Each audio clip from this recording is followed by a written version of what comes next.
RNA messenger, which is a system we've never used before, which is opening up a whole new world of vaccinations and gene therapy.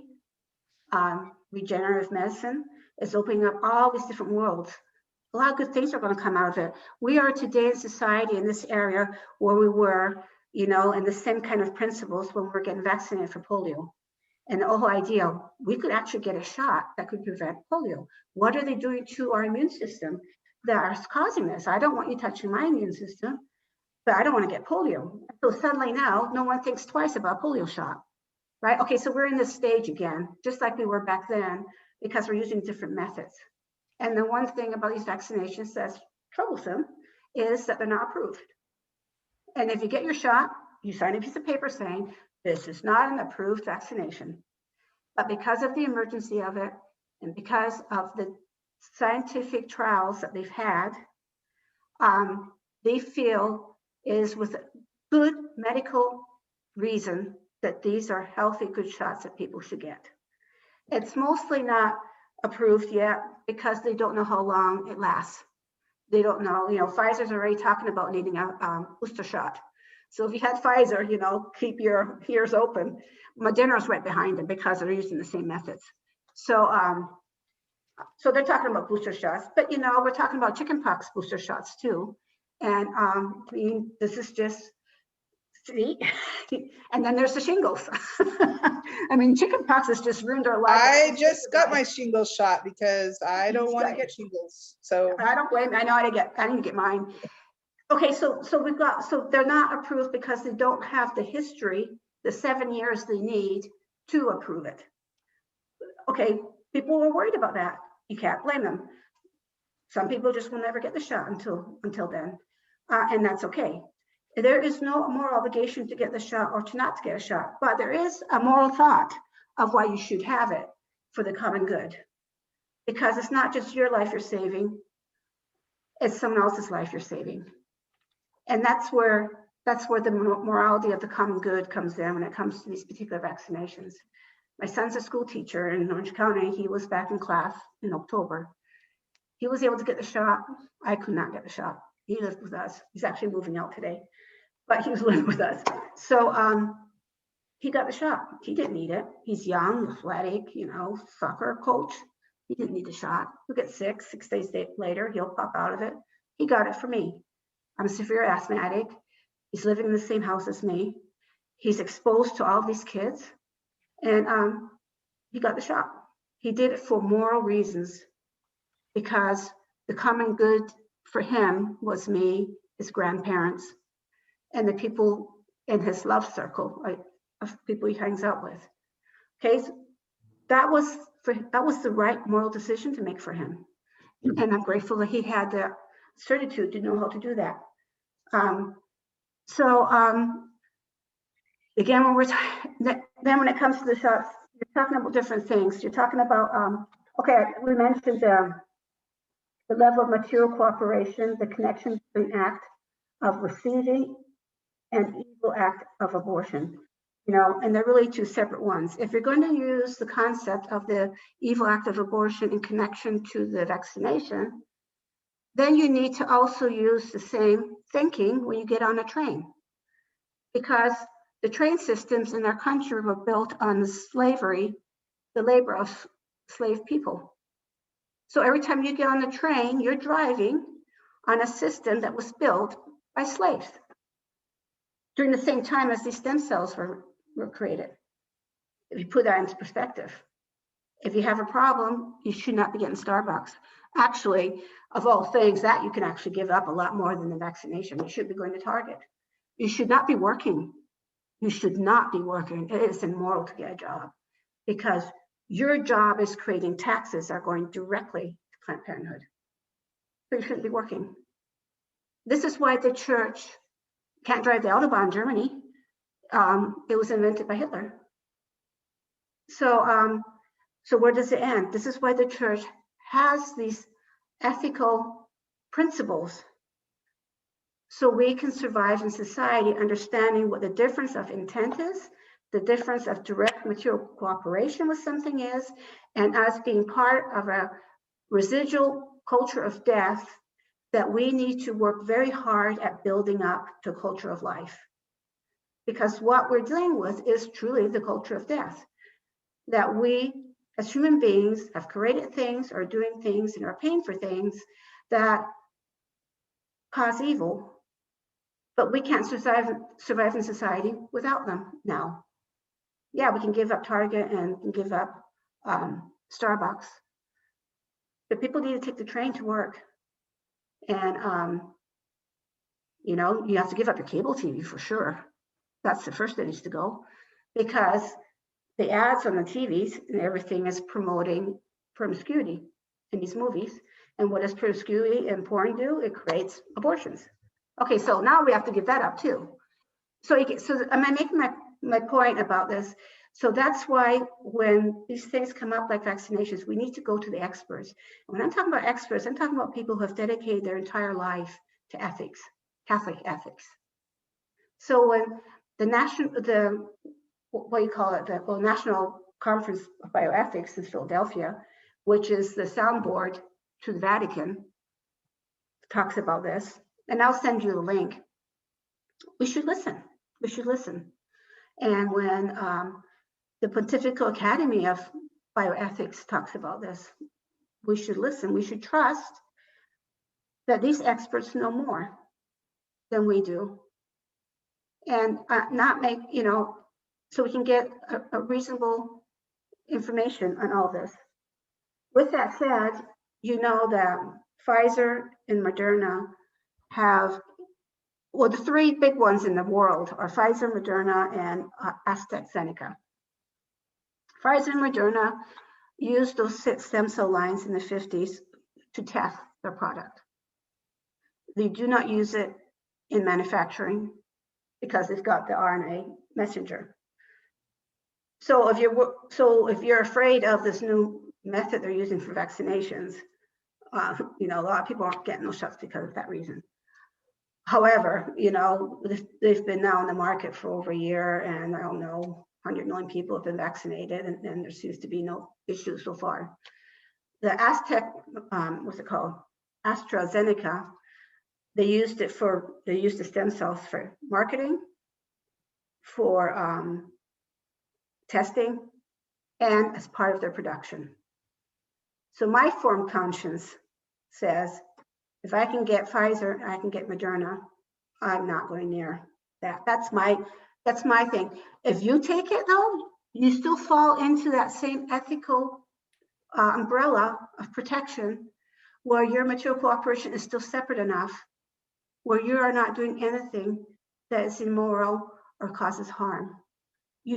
So you are completely in a good place to be taking if everything else is equal medically, the AstraZeneca one. And that's the one that most of the underdeveloped countries and developing countries, that's the shots going out to them. And so, like I said, according to our church, there's nothing wrong with you taking that shot at all. There's nothing wrong with you taking the Johnson & Johnson one. Although I have to say, if I was in my early 20s, I might not, and a woman, I would probably not take that one right now. But, you know, but even the CDC has reapproved it again. So this is where your firm conscience comes in. I was, for me, rather risk trying out this whole new RNA messenger than going near the other ones. So I got the Moderna shot. In fact, last week, I'm glad this went well because I was my 12th hour into it, and 12th hour into the second shot, you start getting all the fevers and stuff like that. So what you didn't see is I was starting to really sweat, and it was a low-grade fever coming on, and I was drinking a lot of water because they told me you'll get the headache if you don't drink a lot of water. So I was just praying I was going to get through those 6 hours.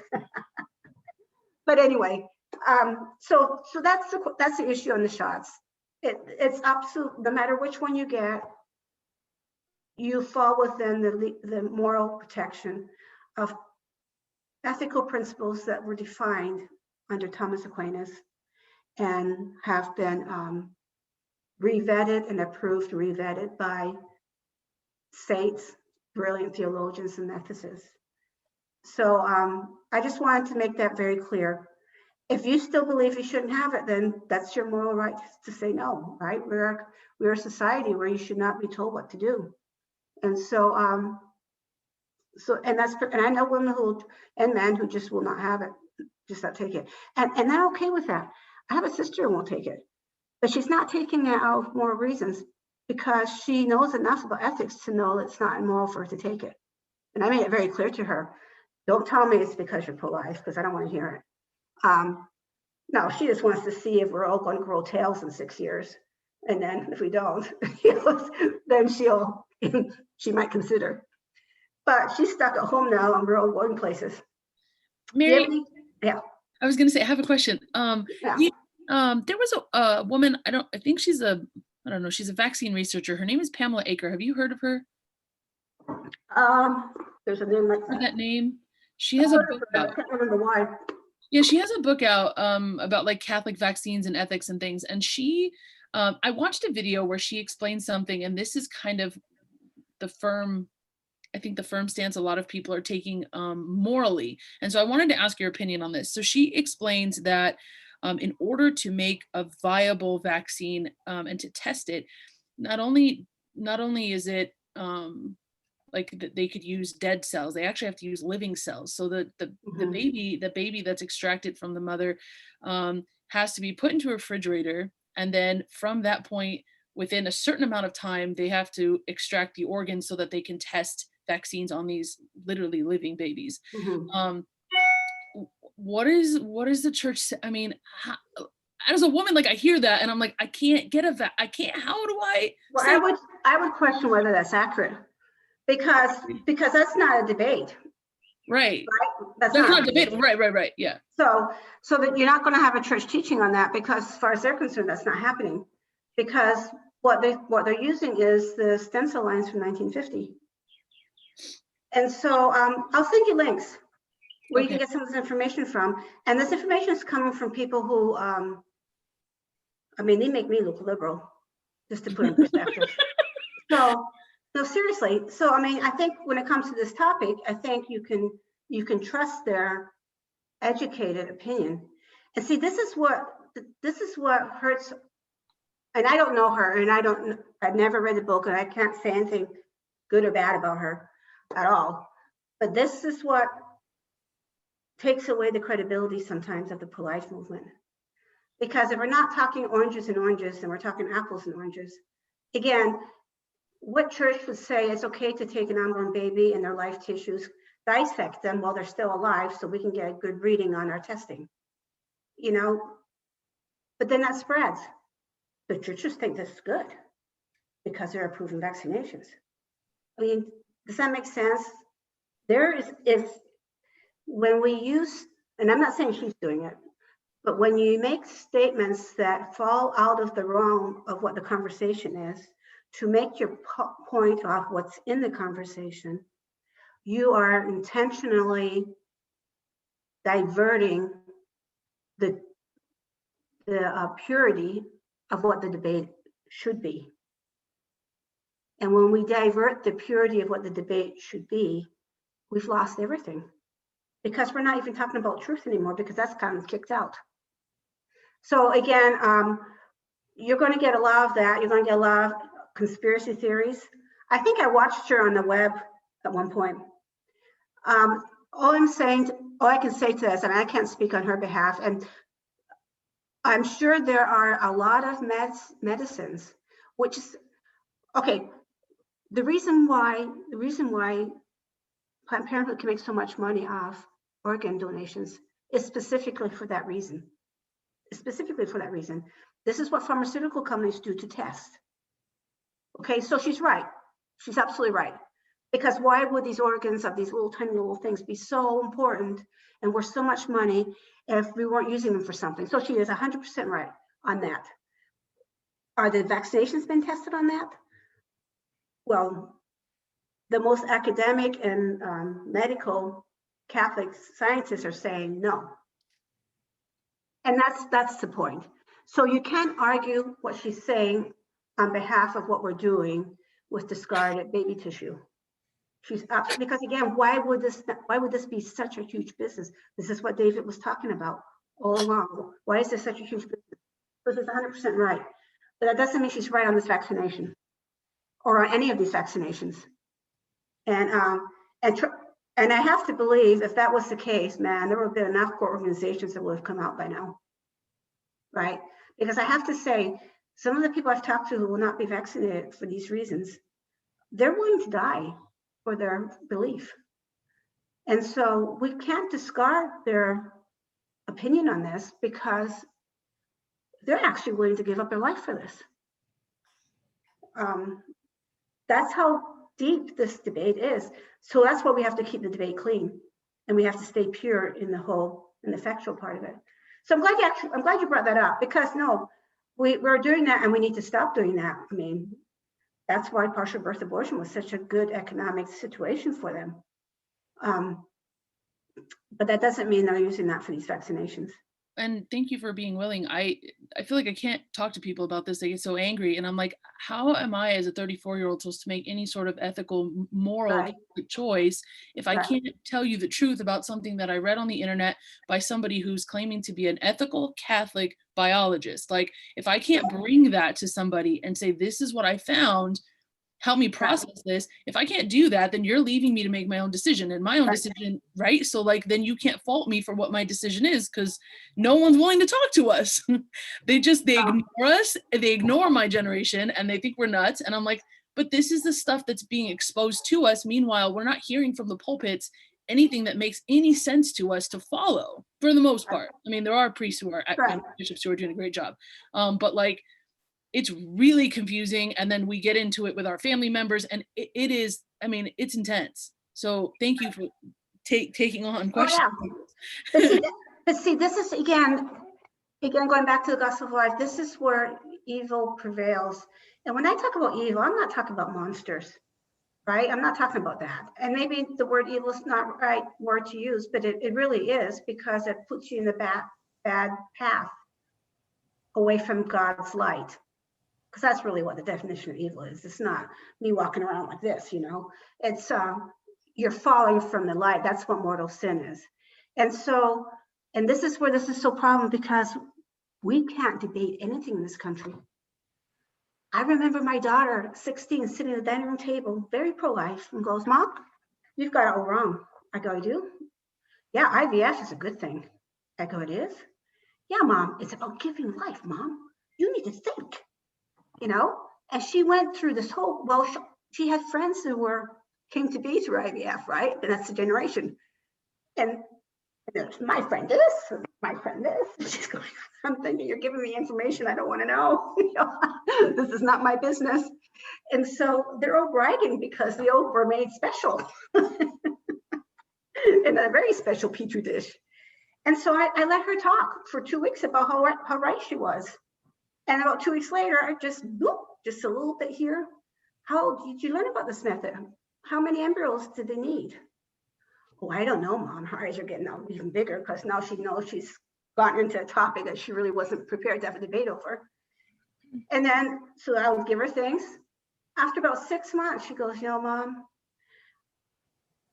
I wouldn't want to be, that would be so hard to be responsible of losing 6 other lives, 6 siblings, so I could be the one for you." It took her 6 months. And I said, "Yeah, it's a problem when you start feeling like a commodity."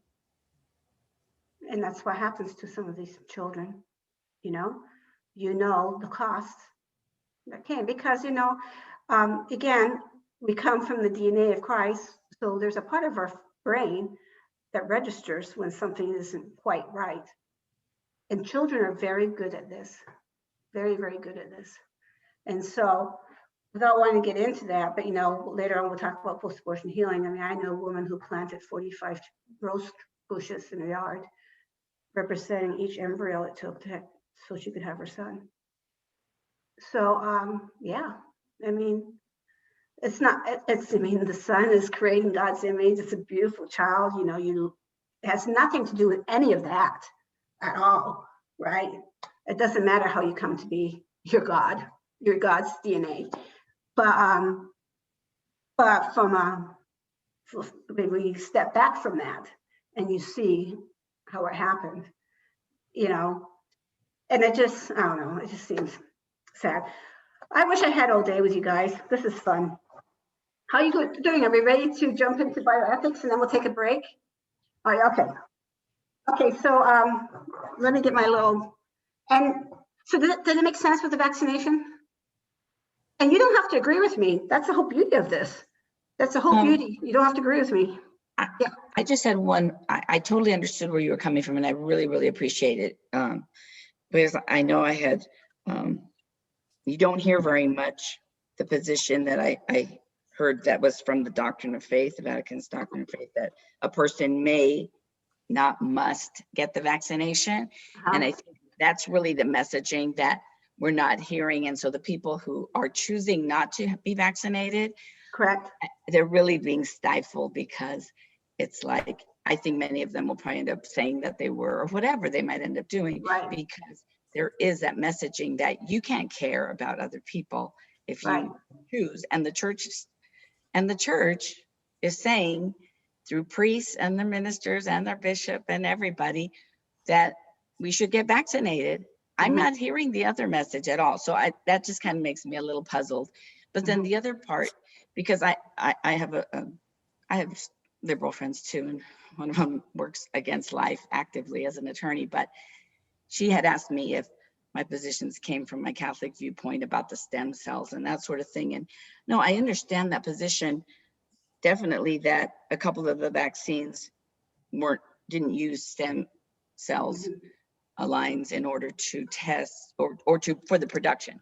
But when we say that, well, they're from the 50s, there's still a part of me that, is that discounting the baby from the 50s? Even It's not worth much. No. So what does that mean? That what that means is that the evil has happened. The evil has happened in the 50s with that stem cells. It should have never happened. Perhaps we would have better vaccinations now if it hadn't happened. Perhaps, I don't know, I'm don't get into the debate about autism and vaccinations, you know. Sure. But perhaps all this would have never happened if it hadn't been for that. So the evil happened and it was wrong. And I get that there's so many evils that, like we could just freeze, not doing anything. Just like the slaves in train systems. But that doesn't mean that every time you get on a train, there's a slave whose dignity is being robbed. Because and I hear that. It's just that the messaging again that we get isn't. No, I understand, because I was reading and it sounded flippant. That's okay. It's from the 50s. Don't worry. Right. And from the non-Catholics, I mean, I feel like I'm the one that has to make the point of, yes, the church acknowledges that those weren't used currently, and we still advocate for not using stem cells. Right. But we only get the first part of that often, even from the church. And that's a shame. That we really need to say, and we don't want fetuses, we don't want babies used in the production. And explain that. We're not stupid. We can hear those explanations. And that's the key point. We're not stupid. We want the explanation. You know, that's a problem. People think that we just want sound bites, but anybody who is actually worried enough about this is smart enough to want to know the rest of the sentence. It's like, I'm pro-choice. Okay, what does that mean? I'm pro-choice for a woman's right to kill her unborn. We never finish the sentence. When they say it's okay, it was from the 50s, they need to add the evil has already happened, and our level of mature cooperation to what happened then is remote. But we still have an obligation as a church to never allow this to happen again, to the best of our ability, through our voice and through our advocacy. That's your sentence right there. You're muted. That's beautiful. I wish we had that on every bulletin or whatever. Yeah. No, absolutely. Because I mean, we do this with children. They're not that dumb. They're really not. You can say it in childish language, but they can still think. And you know, if you run outside the house, I'm going to put you in timeout for a year. Or you could say, if you run outside the house, you know it was wrong and you're going to go in timeout. But let me explain to you exactly why this is wrong. But they don't want to get squished by a truck. You know, so you put it in, little terms. You're disciplined, but you also explain. It's like people think the church is full of laws and regulations. No, the church is full of love. And if you want to have the love that God wants for your life, you have to follow certain disciplines that God engineered your body to be compatible with, instead of things that we're doing that's completely anti-compatible to the genetics of our body. So it's the same thing. Yeah, no, you're absolutely right. And I'm glad you clarified that, because I mean, I'm responsible too. We all make flippant comments, and people are listening to them going, but that doesn't make sense just based on what else I just heard. So no, that was good. Okay, so we're going to go to, and I'll look at the chats during break. We're going to go to bioethics, and this is again, don't think you need to. I'm trying to find my spot here. Don't think you need to walk away knowing all this. But again, you should know what the debate is. So let me do this. And if you need a break, let me know. Okay, can you see it okay? Okay. And you guys are all muted, so I guess that happens every time I do a screen, get muted. So, I mean, you're a really good group, so you can unmute yourselves if you want, because if you have a question, to go. Okay. So basically, Bioethics 101. Faith and science, are they reconcilable? Again, and this is where the confusion, what time do we have? 55. Where's my outline? We're on a tight schedule. Okay, so we've got till, wrong line, outline. What did I do with it? I don't know what time. We've got till 10 something. What time is it? Oh God, we're running out of time. We'll be real quick.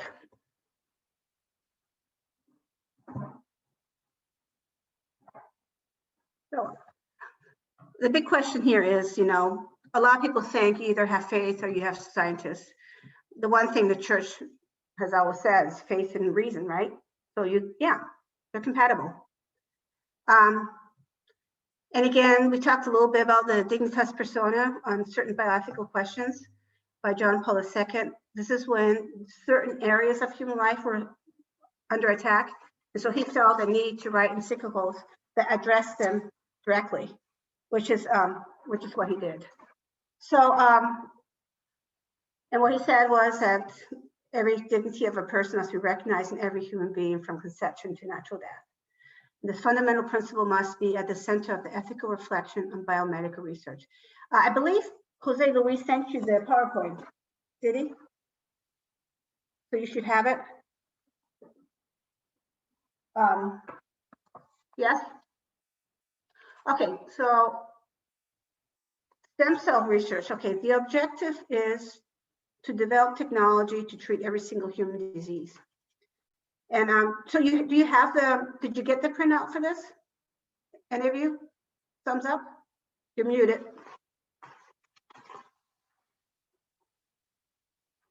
Can you see this okay? Okay.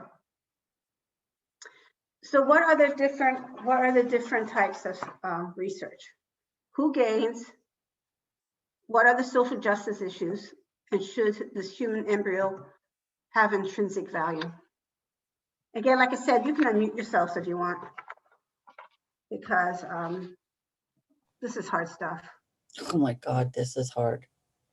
So, yeah. Okay, so I'll give you a little sequence of it, the slippery slope. You're going to get it right here. 1981 was the first in vitro in US. Okay, in vitro meaning outside the body, right? So in vitro is you take the sperm and the egg and you unite it and you let it grow in a petri dish and then you insert it into the mother's womb. That's what in vitro fertilization is. And that's because for whatever infertility reasons, the connection can't happen inside the womb. So unlike assisting fertility, which often happens and is very moral, this is actually substituting fertility, because you're not working with anything inside the womb. You're just taking it all outside and putting it back in. That's what that is. 97, the birth of Dolly the sheep was cloned, right? It took 276 failed attempts for Dolly to be cloned. And this was cloning in Scotland. In 2000, scientists announced the sequencing of the human genome, the arrangement of our DNA's fundamental components. This was huge. This opened up a whole new world of how we look at medicine. And genome therapy, gene therapy, this new vaccine we have. This is all because of our understanding of the fundamental components of our DNA. We would not have this vaccination right now if it wasn't for what they discovered in 2000. So science isn't bad, it's how we apply it where the problem comes in. 3 scientists in 2001 announced that they each intend to clone human beings. Of course, this is happening now all over the world, and more even sadlier is they're using hybrids, where they'll use the egg of a pig and the sperm of a human and so forth, and create these hybrid systems. It's pretty bad. President Bush in 2001, first the House of Representatives passed the Human Cloning Prohibition Act. Then President Bush authorized the federal funding for 60 existing stem cell lines. He used the reason, I'm not going to stop science, but we're not going to kill anymore to make it happen.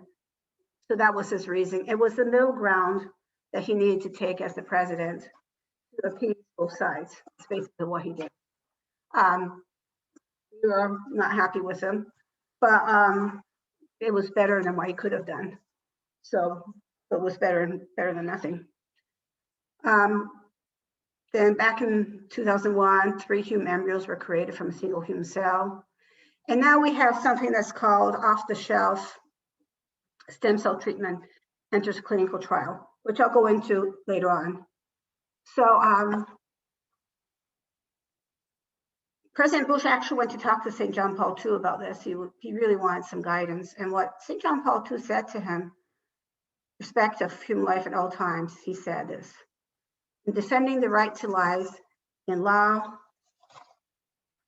and throughout a vibrant culture of life, America can show the world the path to a truly humane future in which man remains the master, not the product of his technology. So, what are stem cells? Stem cells are non-specialized, they are undifferentiated. What makes stem cells unique, and I really wish I had 3 hours to talk to you about this because it's fascinating how God introduced our bodies. These are cells that you could say, haven't decided what they want to be when they grow up.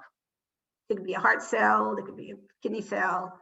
This is what makes them so unique, because you can tweak them. If you need a good, healthy kidney cell, then you tweak them to be kidney cells. So that's kind of how that works. In a very, very basic, if a doctor heard me talk like this, they'd go, oh my God, but this is very basic. They can be so many things for you. They have the potential to become many different types of cells depending on the signals they receive: heart, liver, bone, muscle, nerve. Our DNA, when we're pregnant, the signals dictate which part of the baby is going to have heart cells and so forth. Scientists can do things very similar, where they have a cell and they can give it signals to dictate what kind of cell it's going to be. So that's where this is. And it can be transferred to damaged parts of body, replacing bad cells with healthy cells. If you're quadriplegic, it can go into the site of injury, remove all the scar tissue, and implant nerve cells so they start to grow and adhere to the rest of the nervous system. So you can get your feelings back in your legs. I've heard incredible stories about that. It's really good. There are 2 different types: the embryonic ones, which is called the non-adult ones, and then there's the adult stem cells. What a lot of people don't know is adult stem cells also means umbilical cords, things like that. So you don't have to be an adult. Just the umbilical cord alone has a lot of adult stem cells. Adult stem cells means basically they have decided what they are as cells, which is why the scientific community always said, we don't want those cells. We want the embryonic ones. They haven't been engineered yet, either naturally or any other way. They're still in the underdeveloped mode, so we can work with them better. That's why the scientific community always wanted the embryonic stem cells over the adult stem cells. That was their rationale. There are 4 main sources for non-adult or surplus embryos in vitro fertilization. This is the big area they're getting. You know, IVF, again, it's what happens as a result of doing something that wasn't per man's design. It's everything else we're doing now as a result of it, right? To go through the really difficult process of stimulating your ovaries so you can, you know, every woman, young woman, generally has 1 egg she releases during her cycle. You have 2, you can have twins, fraternal twins. So with IVF, you have, you know, you want to get as many eggs as possible. So they give you all this hyperstimulated hormones in order for that to happen, because they want to create enough embryos and check which ones are the most viable and don't have any defects, so they have something to choose from. And then when they find a group of really healthy embryos, then some get inserted, some go into the nitrogen tanks. What happens to all these babies in nitrogen tanks, right? And so a lot of parents will release them to medical research because they think that something good's going to come out of it. And so they get I would say most of their embryos are coming from methods as a result of IVF. Uniting donated eggs and sperm at a lab to create an embryo. And then there's a somatic cell nuclear transfer, which is human cloning. And you will hear over and over again people say, somatic cell nuclear transfer is not cloning. Doctors will say all the time. Of course, you've never heard of somatic cell nuclear transfer, so how would you know, right? Okay, somatic cell nuclear transfer is cloning. You take your somatic cell, which could be just a cell on your cheek, you know, could be a booger in your nose, I mean, it could be graphic.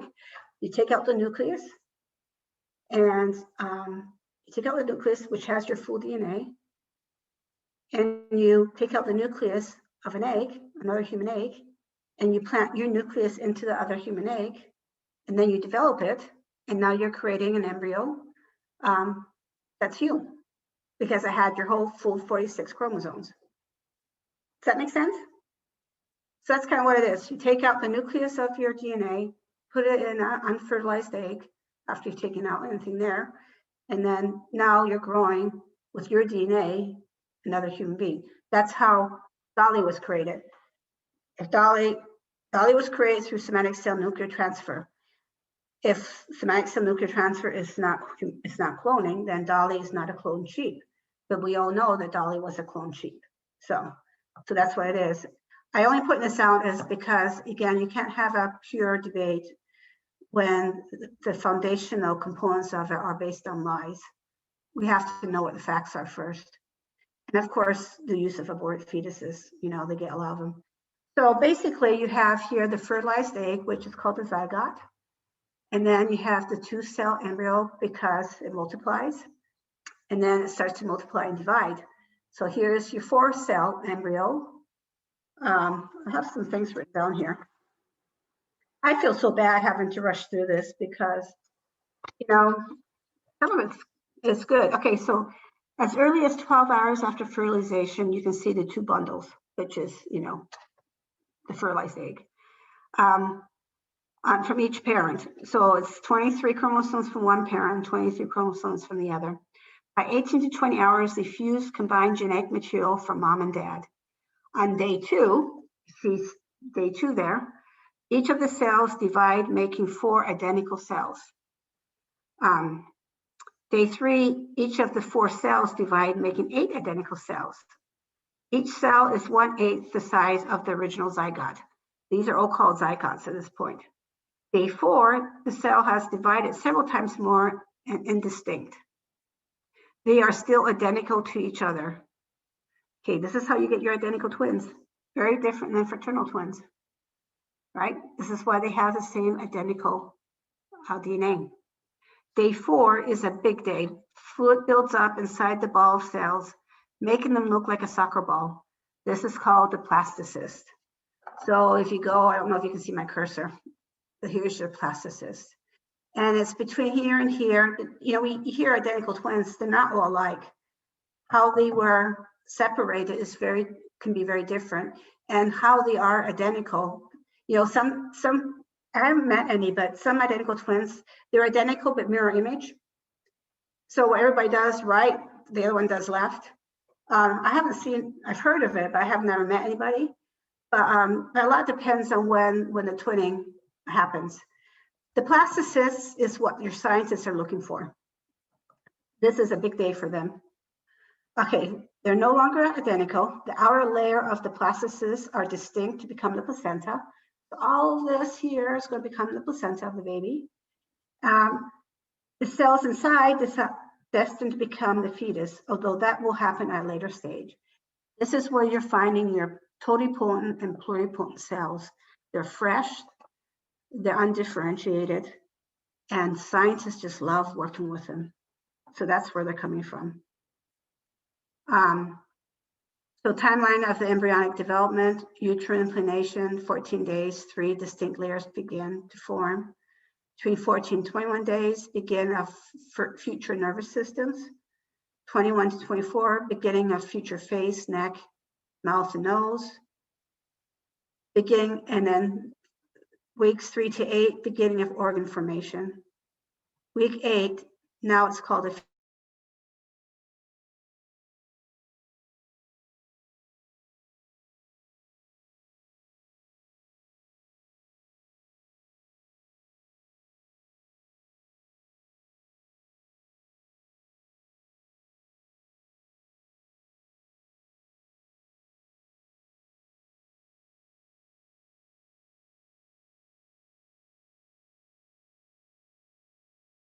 time, you know, what you might think is just a lot of gas, you know, you might be 7 weeks pregnant.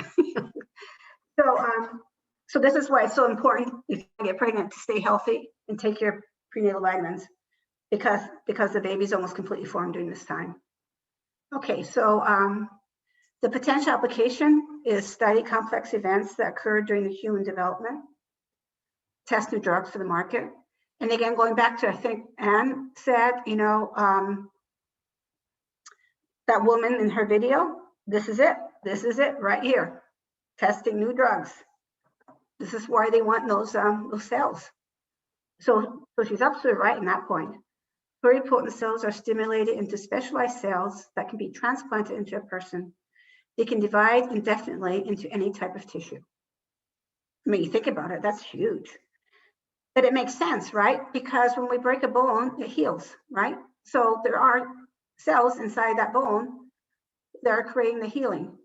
When you cut yourself, the body eventually heals, right? You get scar tissue, but it's a result of tissue growing in that injured spot. The problems with embryonics, and they still have it to this day, you can't just get my cells.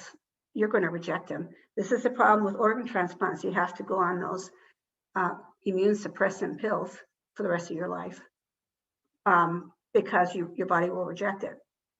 And what they found with the embryonic stem cells, because it's so pure and don't have a pathway yet to where they're going to go, when you guide them into what direction of organs you want them to go to, they often like the idea so much that they won't stop growing. So they get all excited about, I'm going to be the next heart organ, but then they just keep going because no one knows how to turn it off. And then you get what we call teratomas, which are tumors. You don't see that with adult stem cells. They're a lot more sophisticated that way. That kind of makes sense, you know. Again, I'm talking really simple layman terms here. There's so much scientific stuff behind all this. I just want you to get an idea of what we're talking about. Adult stem cells exist in different organ systems. They are undifferentiated cells found in most adult tissue. So we too can find stem cells that are undifferentiated in our own bodies. A lot of the beautiful cells come from your nose. Every time you sneeze, you lose cells. So your nose has to create new ovulatory cells that become fresh. The role is to repair damaged cells throughout their stem cell department.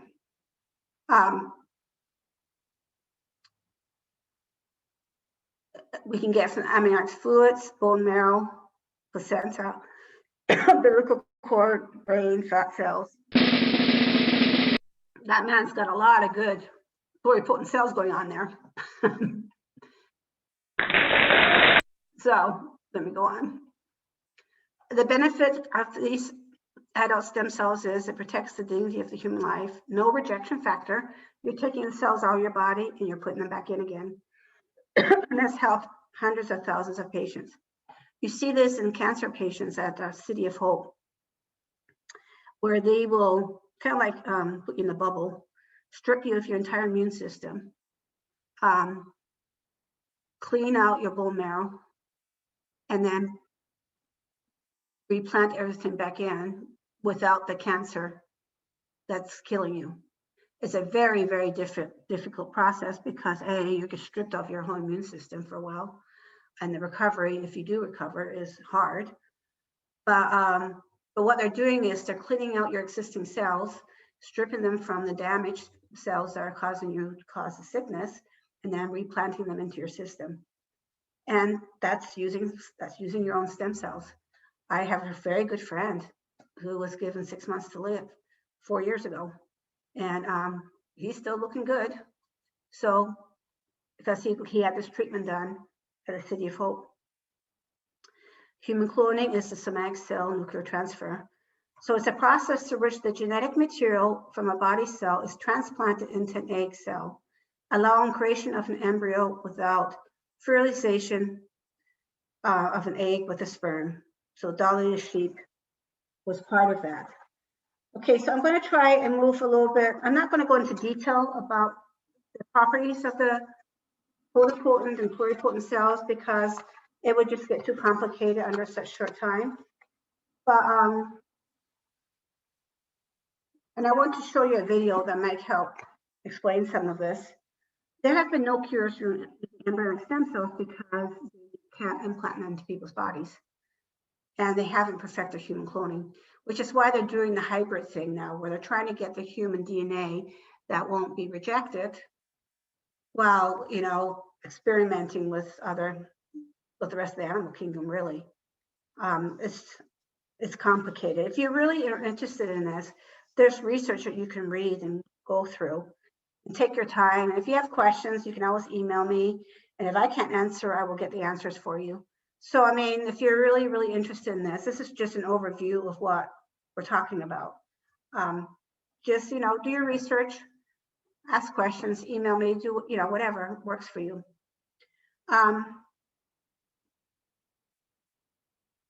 So basically, if therapeutic, okay, so then what they say is they differentiate between therapeutic cloning and reproductive cloning. If it's therapeutic cloning, they don't call it cloning at all. So what they do is they say therapeutic cloning is when you don't put the embryo into the womb. So what they're saying is it's not a human life because you didn't insert it into the womb. Reproductive cloning, they say, is illegal because now you're inserting it into the womb. But it's not logical because the whole process already happened where you clone someone.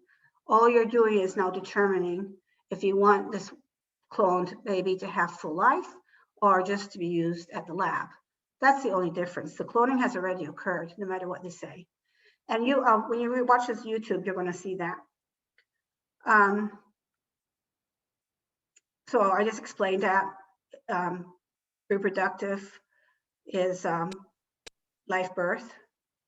Live birth cloning reduces people to mere commodities. I mean, we see this in everything we're doing right now. We passed one of the biggest bond tax bills in that, Proposition 71. They're still going strong at it. They claim everything's in clinical trials, but I haven't seen any people walking around cured from embryonic stem cell research. So they're being forced to do other kind of research in addition. In order to do research requires egg donation. Who's going to donate the eggs? There's real problems with it, not to mention cancer, high risk, heart attacks. When you get all these overstimulated hormones in order to pump out all these eggs, you're turning women into egg factories. I mean, for the feminist movement to work so hard to be regarded as a contributing asset to society and then degrade them down to egg factories. I don't understand where there isn't more uproar over this. And so Governor Brown vetoed the bill that would allow financial compensation of women to harvest their eggs because he felt there wasn't enough informed consent. He said in his letter, the questions raised here are not simple. They touch matters that are both personal and philosophical. In medical procedures of this kind, generally informed consent is difficult because the long-term risks are not adequately known. Putting thousands of dollars on the table only compounds the problem. That was one of the few things. Okay, so induced pluripotent stem cells is the big thing right now. This is where you're going to see most of the research coming from. And I'm trying to explain this. I had written something down. Let's see if this works. So it was discovered in 2006. Scientists were able to turn back the clock of a differentiated adult cell into a pluripotent cell. This is accomplished by activating 4 genes, unlocking the genes that were shut down during differentiation, and bringing them back to immaturity. So you've got these 4 genes that are complete. They know what they're going to be, right? And they have found a way to unlock them, to bring them back to their original state they were as embryos. So now you're getting cells from your own body that you can't reject. And you don't have to do egg donation, right? Because they're coming from your somatic cells. And then they can work with them. This is huge. And it's still an infancy stage, but it's gone a long way since 2006.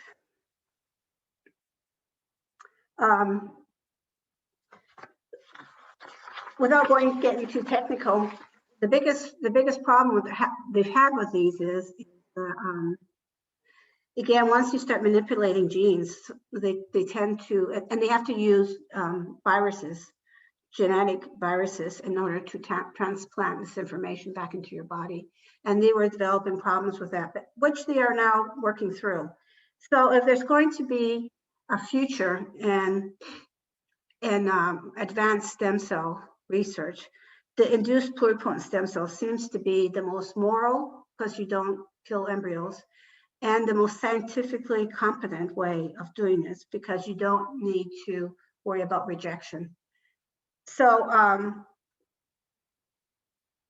I'll try and find some things on this to send to you for you to read, because this is going on and it has a lot of potential. I won't explain that right now. And then this is just a glossary. A stem cell has not yet specialized and have the ability to change the many different cells.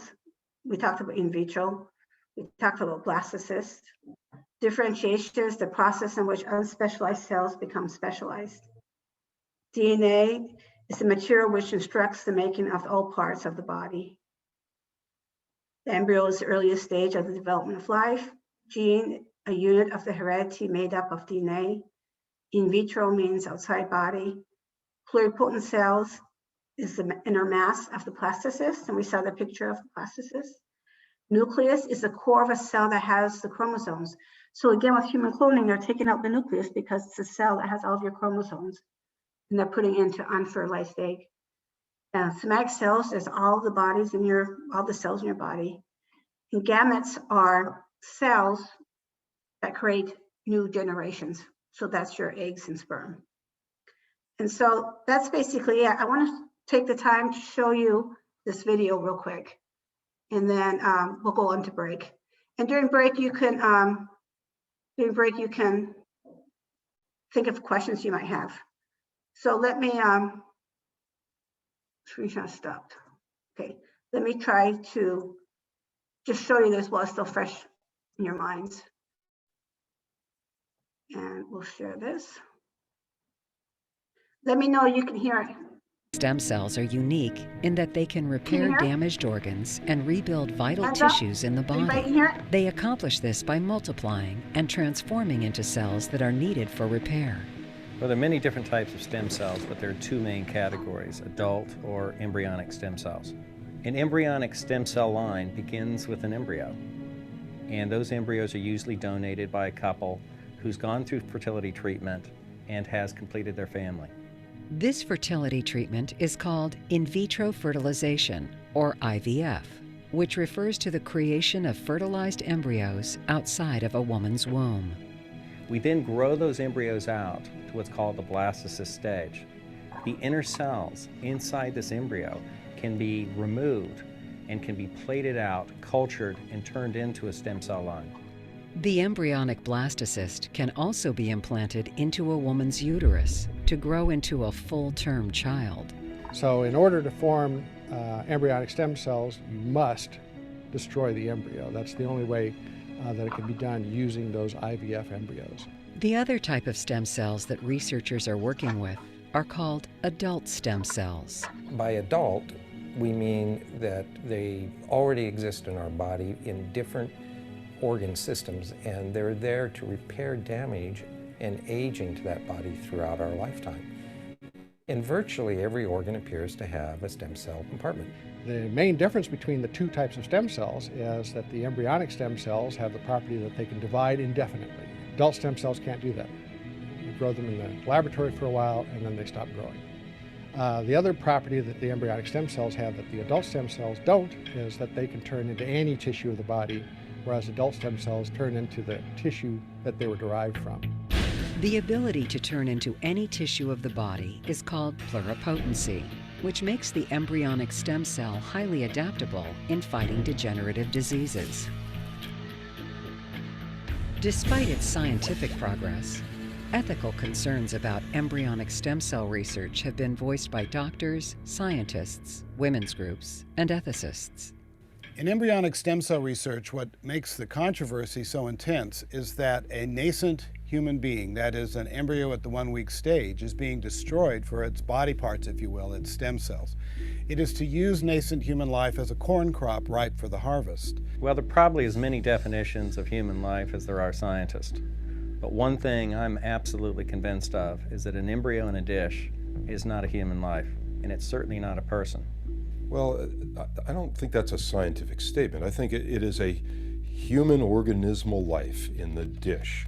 And it's a common tool of rhetoric in political arguments to win by redefining the terms. I don't think either side should do that. Well, the scientific definition of human life, I think within the context of what we're talking about is that human life begins at conception. It's admittedly very tiny. It's admittedly in its earliest stages of development. And so the question is, does it have the moral worth that we assign to later stages of human development? Fertility treatments are now so effective that the vast majority of time we have excess embryos. And the question is, what do we do with those embryos? Do we pick them up? Do we just throw them in the trash? Do we discard them? Or do we find something useful to do with them? The issue isn't about leftover embryos. The issue is whether or not we can use human life instrumentally. To those individuals who may have moral issues with human embryonic stem cell research, I would say, I would advise, I would plead education.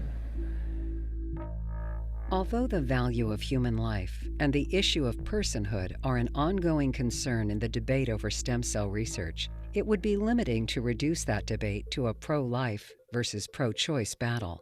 The reality is that some doctors, scientists, and ethicists of both pro-life and pro-choice persuasions continue to be concerned about the consequences of stem cell research. One of those consequences is women's health.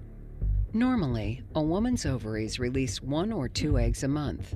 In order to extract many eggs for in vitro fertilization, or IVF, doctors use what is known as ovarian hyperstimulation, injecting powerful fertility drugs into a woman's body to force it to produce a dozen or more eggs at a time.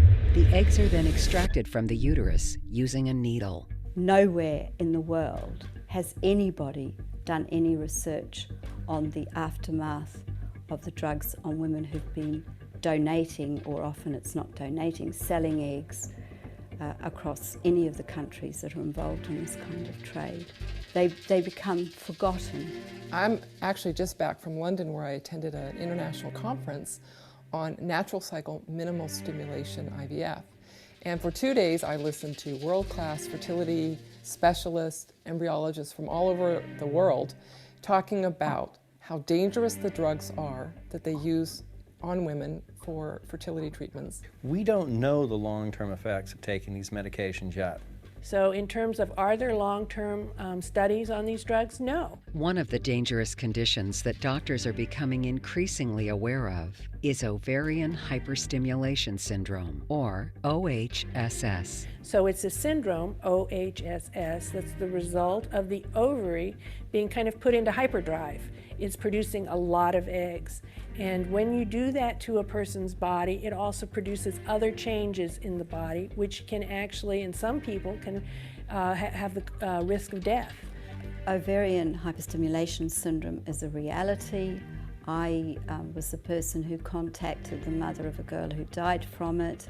It's a serious consideration, and if you go on to the websites of IVF clinics around the world, you find that it's acknowledged as a risk. Well, the list of dangers for egg retrieval in women would include the OHSS, which would, in of itself, put a woman at risk for pulmonary complications, fluid imbalances, stroke, death. Besides OHSS, there's also the risk of clotting issues that can occur from the drugs alone.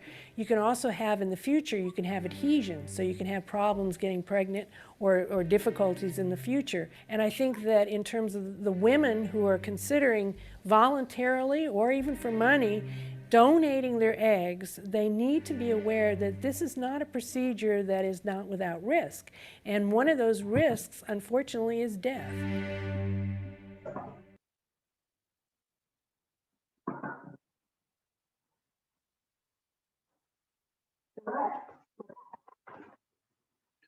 What did you think?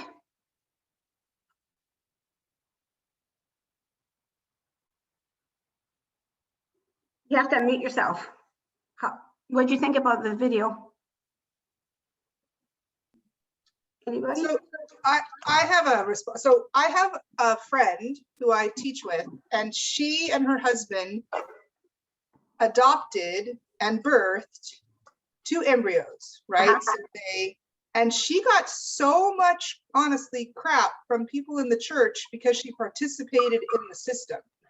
You know, so it's like, I think it's like so hard to make this be so black and white, because they were rescuing these 2 embryos from being destroyed, but because she participated in the system, she was deemed as like being immoral, and like, so for me, it's like, it's so hard to have like definitive responses to things like that, because what she was doing was good.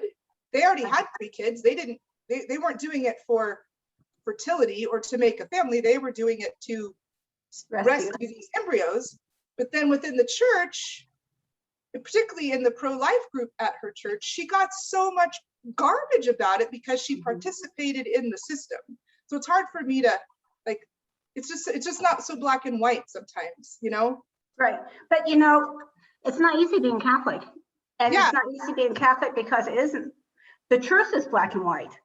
Yeah. Aquinas made that very clear. There can only be one truth. If you find 2, then none of them are real. But what things evolve around that truth are sometimes not black or white.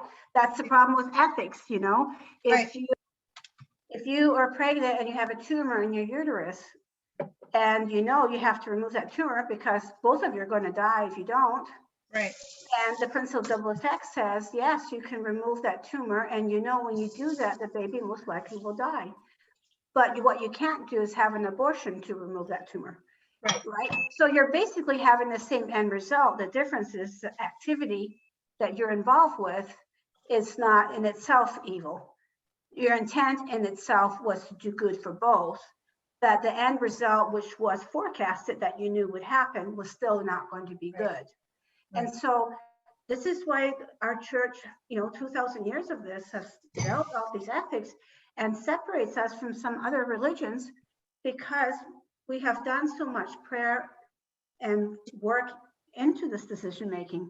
So like about 5 miles from here, I don't know if they're still there, is an organization called Snowflakes, which is kind of sad because now the term snowflakes means completely something different, right? Snowflakes are just a bunch of young bums that don't want to work. But this is Snowflakes organization, which is an embryonic adoption agency. And I actually toured it. It's actually quite nice. So the straight answer is the church has not taken a position on it, period.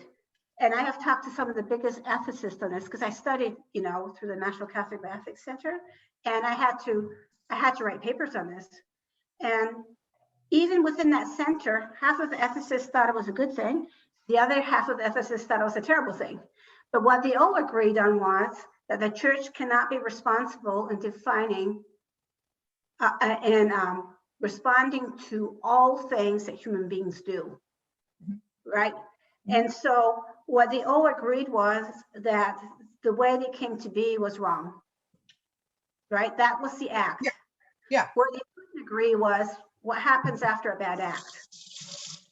Do you let them die? Or do you try to rescue them? And that is really the debate of the church that they have not taken a position on, because they all agree that the act itself wasn't good. So yeah, IVF is against church teaching. What do you do after you've created something like that? Yeah. And so your friend decided in her formed conscience, I didn't create these babies, I just want to save them.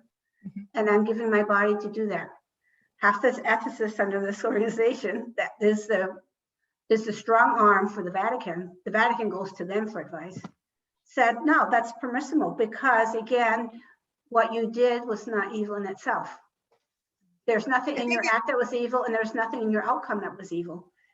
Others say you're pushing the buttons of everybody, making it more permissible. IVF has a good outcome when we should not be agreeing with it in the first place. And I think that's kind of goes back to what Maria was saying about, like, there's just so much disinformation. Yeah. Like someone probably read an article that said that this was horrible, and you can't do it without actually knowing like what happens behind the scenes, what you go through, what's going to happen to these babies. And so I think that's really hard because, like Maria was saying, like there's so many times where you hear something or you read something that may or may not actually align with Catholic Church teaching or this organization, or knowing that like, we don't know yet, we need more time with this. And I think that's hard because we want things to be so, this is right or wrong. Right. And while truth is right or wrong, how we as humans understand that truth is sometimes not so black and white. Right. No, exactly. No, I'm glad you brought that up because I wrote a thesis for them to graduate. And half the thesis started with a position I had taken. And by the time I got to the end of it, I had changed my mind on everything. She gave me 98%. She said that was real research for you to have changed your heart. So halfway into it, like 150 hours into it, I go, oh, all my reason why this is good is all the reasons why it's not. Yeah. And I really want to piggyback on what she said because it comes back to the simplest of things always. Like if we're of the church, love is that's where we should come from with anything, right? But we're human. So we hear the first line and we're already making a judgment of how this story went, even though we don't know. So I think it just comes back to how do we gain wisdom sometimes it's just to listen and to just be open. And I'm such an impatient person and I love to jump to my conclusions, but I think that's the more you know, the more you don't know, right? And I believe that when she was talking, oh my gosh, and I jumped to my reality, which is the fact that I could be judged for decisions our family has made.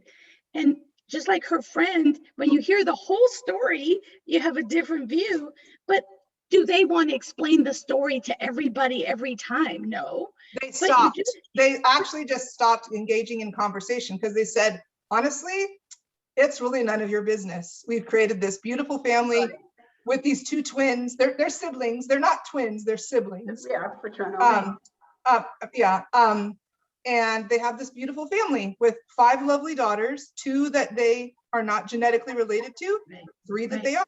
And so they just finally stopped trying to defend their actions because they were like, you will never understand because you've already decided. And I would say that you still, every so often, get nudged to share that story because it's important. She will eventually. She's just very hurt, right? Because the response. You have to protect the kids too. They have the right to not have that on the label, you know. And I think that's even the point with like adoption, because our 4th child is adopted. So she's not genetically ours either.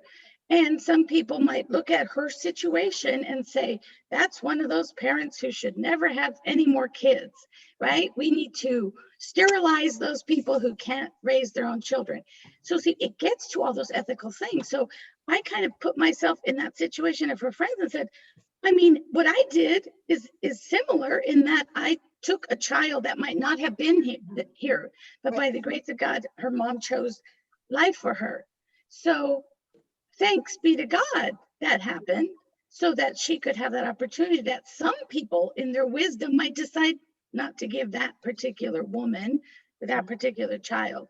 So it's such a huge tapestry, the whole life thing. And so I just think the more you share, the more you learn and grow and just, you have to reflect on these things. And we don't get to do that very much. No, but that's the key, is reflection, because that's where the Holy Spirit talks to you. And yeah. And we need to not be dogmatic about a belief system we have embedded. I mean, that's my big thing. When I mean a belief system I have embedded is, read your Catholic church before you start going around telling other people, what they're doing. Go ahead, or giving merit to sources that are not from the church. Exactly. Right? Because there are so many sites out there that I believe are sort of hell-bent on dividing us, just on all levels. That if, go to the source. Like if you don't know, find the Catholic organization or arm or institution that is knowledgeable and, adheres to the magisterium, and go with it rather than like some website that you saw, because they're just. And then they mesh it all together. Then you have nothing. Can I say something? So go ahead. So I have my first grandson. And he is a product of in vitro fertilization. And that's my first grandson. I think we need to take a human approach to this, because there are decisions that other people, like my daughter, decided this. And that doesn't mean I'm not going to love the child. He's beautiful. Well, of course. So I think if we learn how to take a more human approach to the situations rather than immediately judging and saying, no, you're wrong. And of course, they may be wrong, but the reality is that there's a beautiful baby or beautiful twins. Absolutely. No, you're making a very good point, Eve. I mean, there's several basic things here. First of all, we have to protect our children, no matter how they came to be. They have a right to that privacy. And so, so that's number one, whatever we have to do to protect our children so they feel safe in our society and are not labeled, period. And I do have my concerns, like you say that, your mind, like, I know that the baby eventually is going to have the feelings of something that is not right. And I am very concerned about that. But you'll be there with love. Because that's the second thing. It's not our job to judge God. We don't need to be judging. Let God be the judging. He has a lot more wisdom. And so that's the other thing. It's not our place to judge, period. You can disagree on things that we are doing scientifically and still welcome the good that came out of it. Right? I mean, that's where we should be as people who want to become holy disagree with the method and embrace the good that came from it. And they don't, Amen. right? And they don't have to be intertwined. They're two separate things. I'm embracing this beautiful child, created in his image. Doesn't matter how, it's created in his image. And I'm disagreeing with the method, how it came to be. And leave it at that. Leave it at. You don't need to talk about, well, what would it have been like if he wasn't created and what, you know, that's it. Love the child over here and understand why the church is saying this is wrong. And I think they can be mutually exclusive. And we need to do that with everything in life. We need to, you know, we can disagree of what's happening. We can disagree what's happening at our borders, one way or the other. But when you see a human being, you love them, period. Right? And that's We have a right to disagree on policies. We have a right to disagree on how things are happening. But when you're actually looking at the face of God, which is in everybody, you love them. And we shouldn't be having these horrible debates on things where we just need to love people. It's, you know, it's that simple. Which is why we need to step up to the plate and need to be better and not be polarizing like everybody else. Because at the end of the day, we just need to love everybody from wherever they're coming from as people of God, while having a right to disagree on certain things. I mean, that's what democracy is really all about, isn't it? That we're not told how to think. And what Christianity is about is that we're told how to love. So now we can combine both, not to be told how to think and being told how to love. What a beautiful world would that be? So, except when it comes to, you know, church teaching, they're telling us what to think because they teach, but they should be teaching us how to think. Because then once you learn how to think, you will know what to think. So that can, and which is why that video, I'm going to send you the link because I want you to look at it later on when you have time. I mean, you've got a doctor who's lying completely. Somatic cell nuclear transfer is absolutely not human cloning. And then they talk about, well, what are we going to do with these babies in nitrogen tanks, right? So,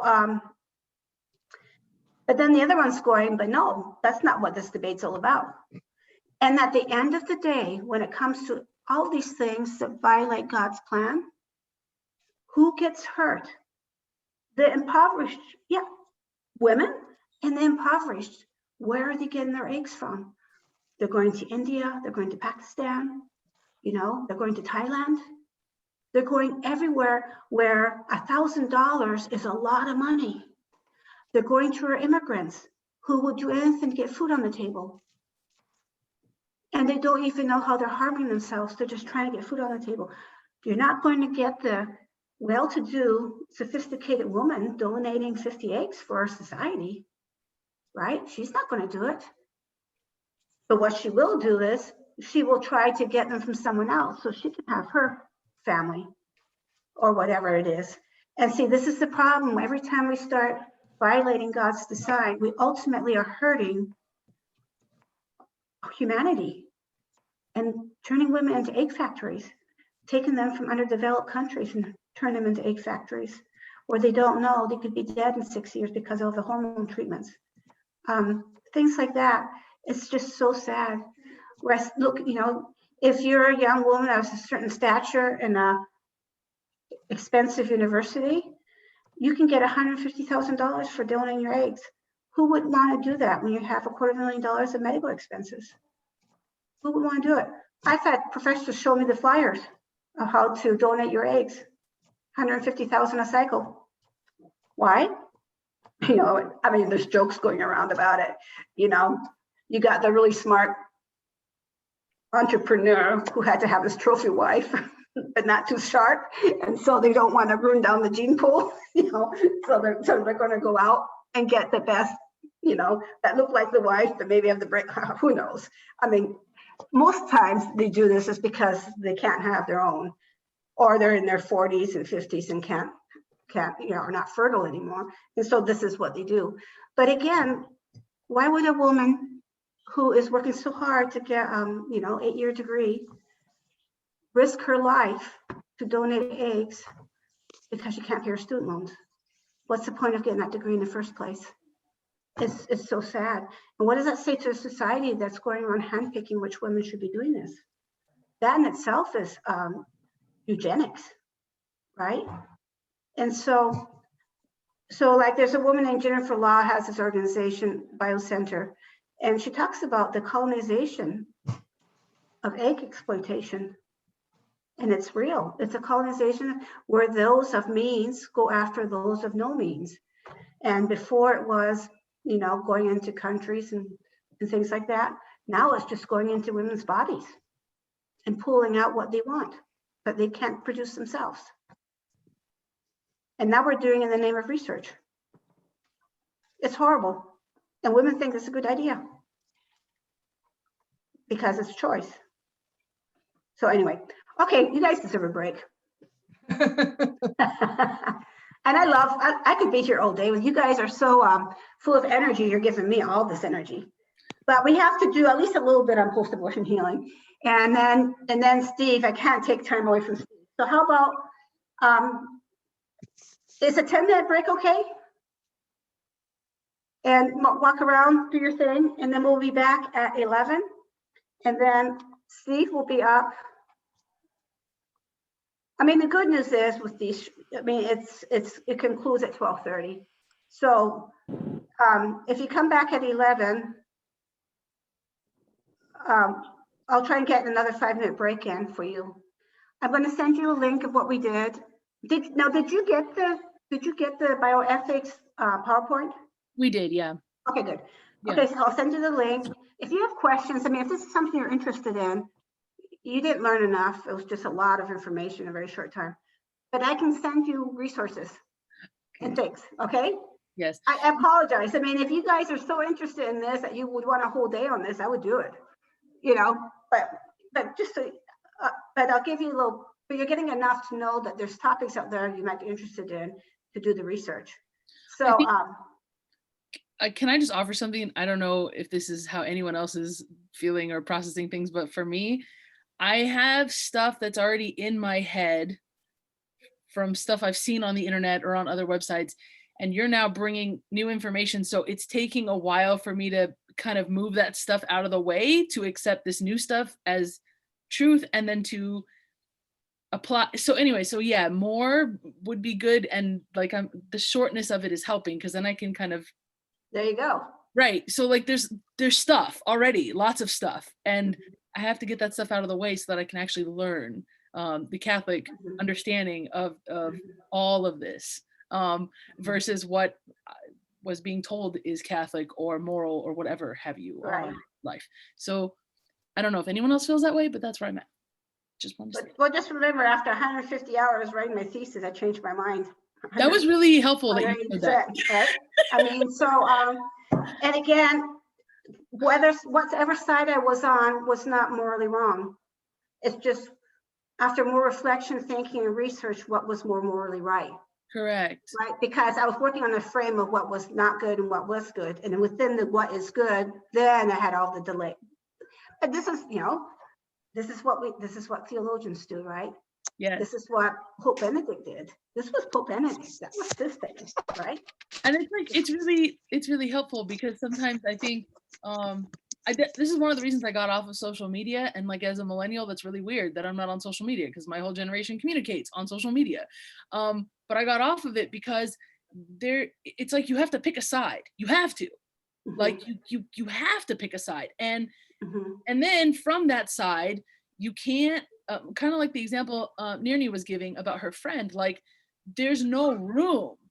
There is no room for a human person to have an exception to that side, like, and a genuine exception in out of true charity that does follow Catholic teaching. Like there is no exception. It's not possible. There's no room for it. So that's something we've created. It's like a mental thing. It's not necessarily a human thing because the second you get in front of a person like that and you talk to them, you're like, man, you're like way more charitable than me. Like I can't, right? Like I haven't even adopted anyone yet. Like, and I have all this time to do that and I am not doing it. And you gave your body for that anyways. So like, I don't know, all of this is really helpful and it broadens charity. It doesn't narrow the gate of charity. It's opening it. So there you go. It's opening it. Yeah. We weren't supposed to be perfect. And we weren't supposed to just be forgiven. We're supposed to be redeemed. Yes. Right? Yes. And that's just choice of conscience. Yeah. God is constantly, I mean, God's already done the redemptive work, but in my individual soul, something that I needed to be redeemed in 5 years ago, I didn't know was going to happen when I was 29. Right. And now I'm 34 and there's new redemption. Right. I'm just becoming aware of it. Right. And new healings and so I can't, like you're saying, I can't be perfect at 20 when there's still all these hours of of like repentance and penance and like life to live, where God can infuse supernatural grace. Right.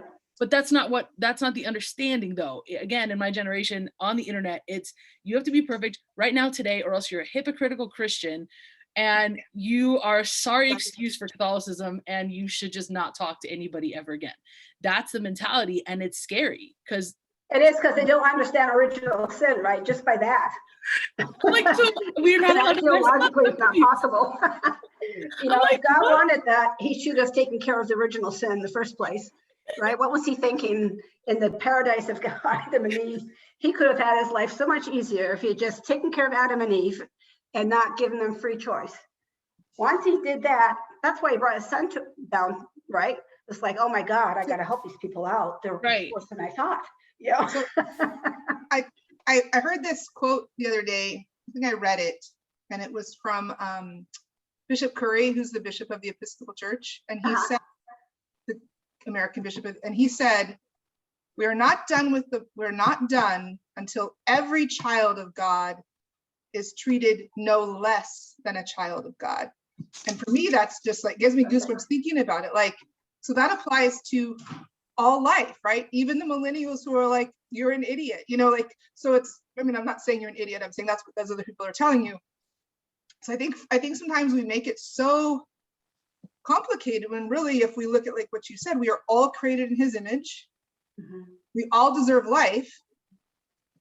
And when we do things that alter that for another human, then we are separated from God's intention. And so I think it's like, yeah, it's, you know, I think that's for me, when I make those decisions, it's like, well, is this separating me from God or drawing me toward God? Am I growing closer to his plan for my role in his kingdom, or am I moving away from it? And so I try not to make things I try to be informed, but I also try not to make things so complicated all the time. You know, sometimes it's as simple as that. If I'm treating someone as less than the child of God, I'm not doing what God expects me to do. Yeah, you know, so, you know, he said it just, it was an article that he wrote or that he read that he said after the George Floyd verdict, you know, that like within the context of that. So that's where the context was, but I just thought that praise was so powerful. Yeah. Mm-hmm. You know. Okay, well, we should just take a little break. We'll be back at 11:01, 11:02. We're down to minutes now. I have to cover a little bit of this topic. But I love listening to you. I love it. This has been so much fun for me. But I'm going to check out for a minute.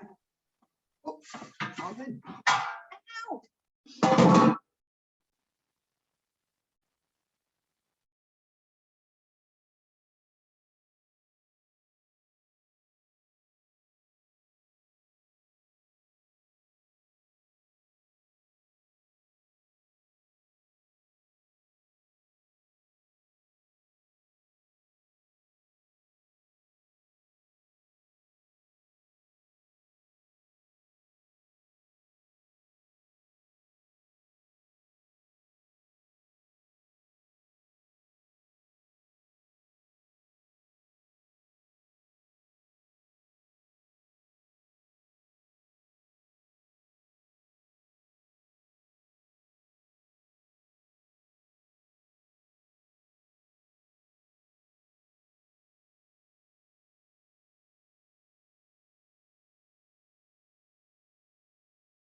All right, everybody back? Looks like you are. I'm here, still in the car, but I'm here. You still in that car? Yeah. I'm very close to home now. Just another 20 minutes. That's it. Oh, okay. I was gonna say you must feel very comfortable in that car. Yeah, I'm not driving. That's a good thing, but yeah. We were at the LA airport. Oh, really? Yeah. Oh, wow. Yeah, so I had to get up early this morning and then go with my friend because she was gonna come back by herself. So yeah, so we took her kid and I said I have not much to do by my class, so I can listen to my class as we come back. So okay. It's been very interesting, enlightening, and obviously a very hard subject. I think our minds are filled with all these thoughts right now. Right. It's hard. It's hard to do it. It's hard to do it, you know, in 40-minute increments. But I have a question. There's someone by the name Adams Diaz. What's your first name? You're muted. You get up. Yeah, there you go. What's that? A-R-A-C-E-L-Y. Araceli. A-R-A. Are you? Oh, you're all right. You're from St. Patrick's. Moreno Valley. That's right. So Araceli. Yes. Got it. I talked to you. Yeah, I talked to you on the phone. Yeah. Okay. Well, now I know. Yeah, I couldn't make it for the first class, but I'm here now. Okay. Excellent.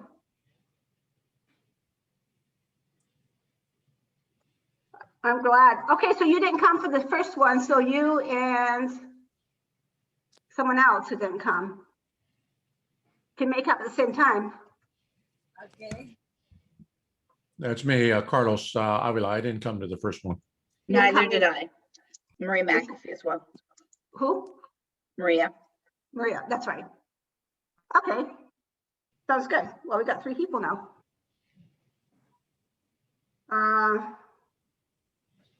Okay, so we should start. Okay, so I'm going to talk about this. This is a hard subject. But it kind of goes hand in hand with everything we've been doing. And a couple things. I can't do this justice in 25 minutes. But what I want to do is explain a little bit of what our Rachel's Vineyard retreats are like. And I can't share this PowerPoint because it's proprietary. I did not create it. But I just wanted to talk about, I think post-abortion healing is the greatest evangelization one can do. Because I don't know of anybody who's gone through these retreats who hasn't so profoundly chosen to want to walk a life towards sainthood. And so we can all learn from broken people. And you will hear this with Steve when he talks at 11:30. I mean, he's working with the criminally insane at Patton Hospital. We are all, and we've talked about this all morning, we're all broken, we're all wounded, and we're certainly non-perfect. We make decisions thinking they're the right decisions, and we make the wrong decisions realizing that we're the right decisions. We're just all topsy-turvy all over the place. But the one thing that's solid is God's love for us and his wantingness to allow him to forgive us. He yearns that. He yearns to want to let you understand how much he wants to love you. And I think when we get to that point in life where we see how much God yearns for our souls, that maybe sometime in the process we can be more forgiving of ourselves. And some of the comments that you made about what people have said to you about different topics and things, a lot of it stems from their understanding of themselves as well, and how much God's value in themselves one places. If I feel a need to put you down because I disagree with you, what does that say about my opinion about myself? Seriously. I cannot agree. Don't have to agree with you. It's not my job to judge you. It's not your job to judge me. We can disagree. And when we have these disagreements, we do what we should be doing. We study, we learn our Catholic teaching. We go back into history to see what we really should be reflecting on. Reflecting is worthless if we don't know what we're supposed to be reflecting on, and we don't understand the beauty of our church to reflect on. But when people go around putting others down, it's a reflection of them, not of the one they're putting down. And we need to understand that. And we need to let our children understand that the desire to hurt other people is a desire of hurting yourself because you don't see the same value in yourself. They've done studies after studies. The kind of spouse you pick plays a role on the image of your God. If you have an image of your God as someone's very punitive, very judging, right? There's a chance that you will find a spouse that does the same. And so the best way to work on marriages is to change your image of how they see God. Because once they realize how they see God, they see that God in their spouse. Now, obviously there are other problems too, right? But you can't get around, But in principle, it's easier for us to look at humanity, even for some of them we're not maybe comfortable with, when we understand what kind of relationship God has with these people, and how we can grow from that. Okay, so obviously abortion is a huge issue in our Catholic Church. Just as many Catholic women have abortions as non-Catholics. I would venture to say probably even more in the Catholic Church. And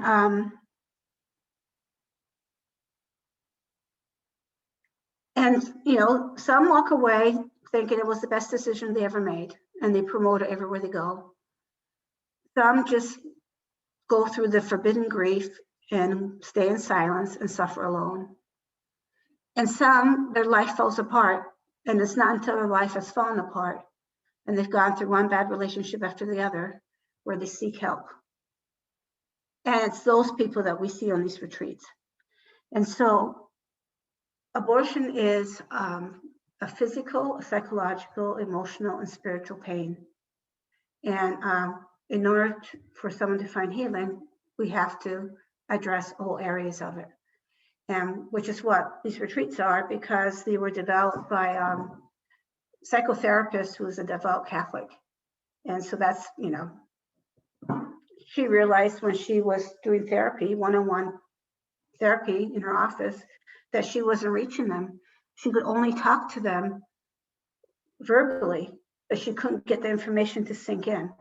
So what these retreats do is they make you live them.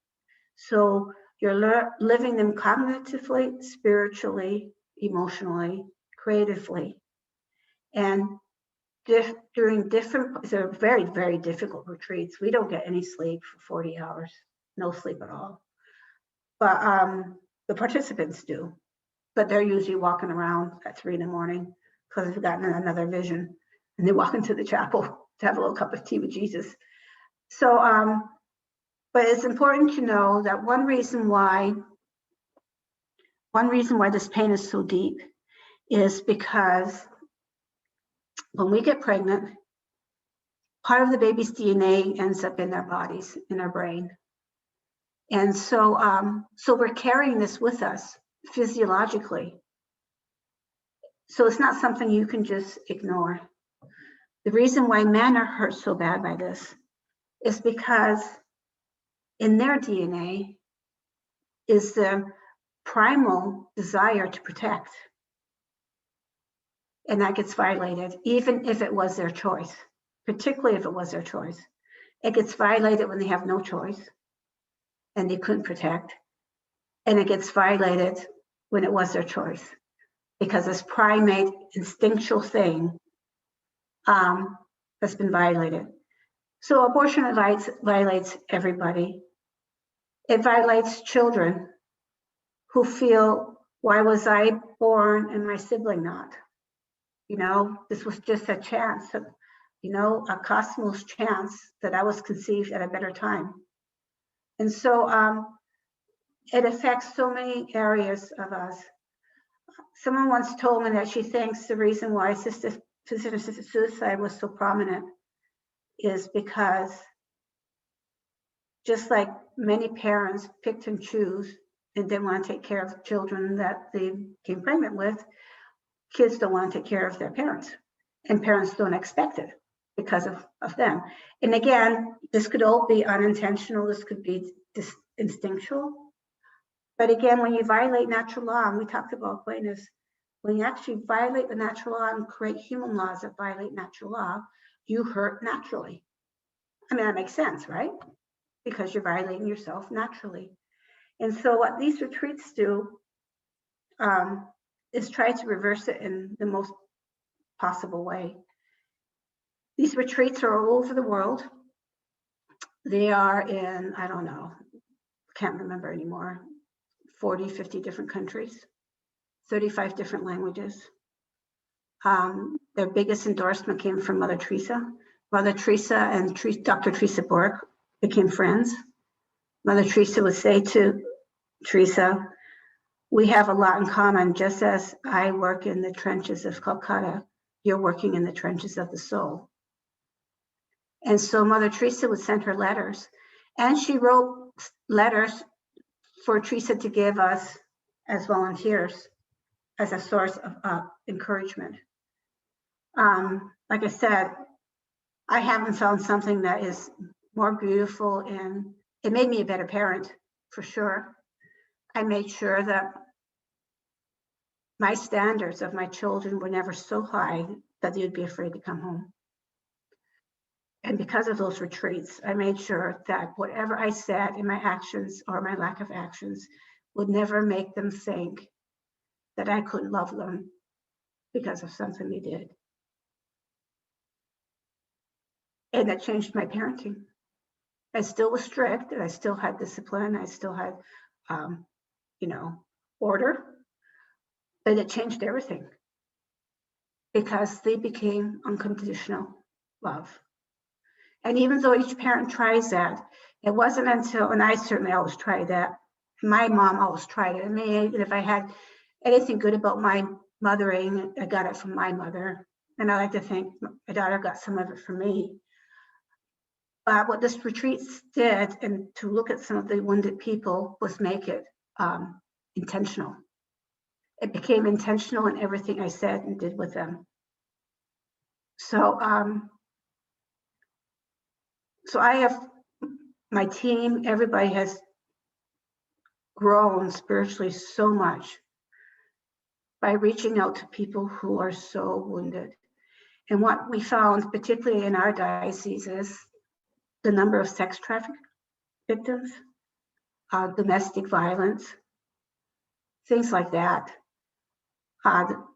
Yes, those coming out of college, this was all about their body, their choice, and everything else. They just wanted to get their degree. But for the most part, a lot of it came from a deep woundedness that started long before they became sexually active, intentionally sexually active. A lot of it came because of the sex abuse they endured as children, men and women. And that makes sense. If the people you trust the most and love the most cannot respect your body as a child, how much respect are you going to have for your womb or anything growing inside your womb? It just makes so much sense.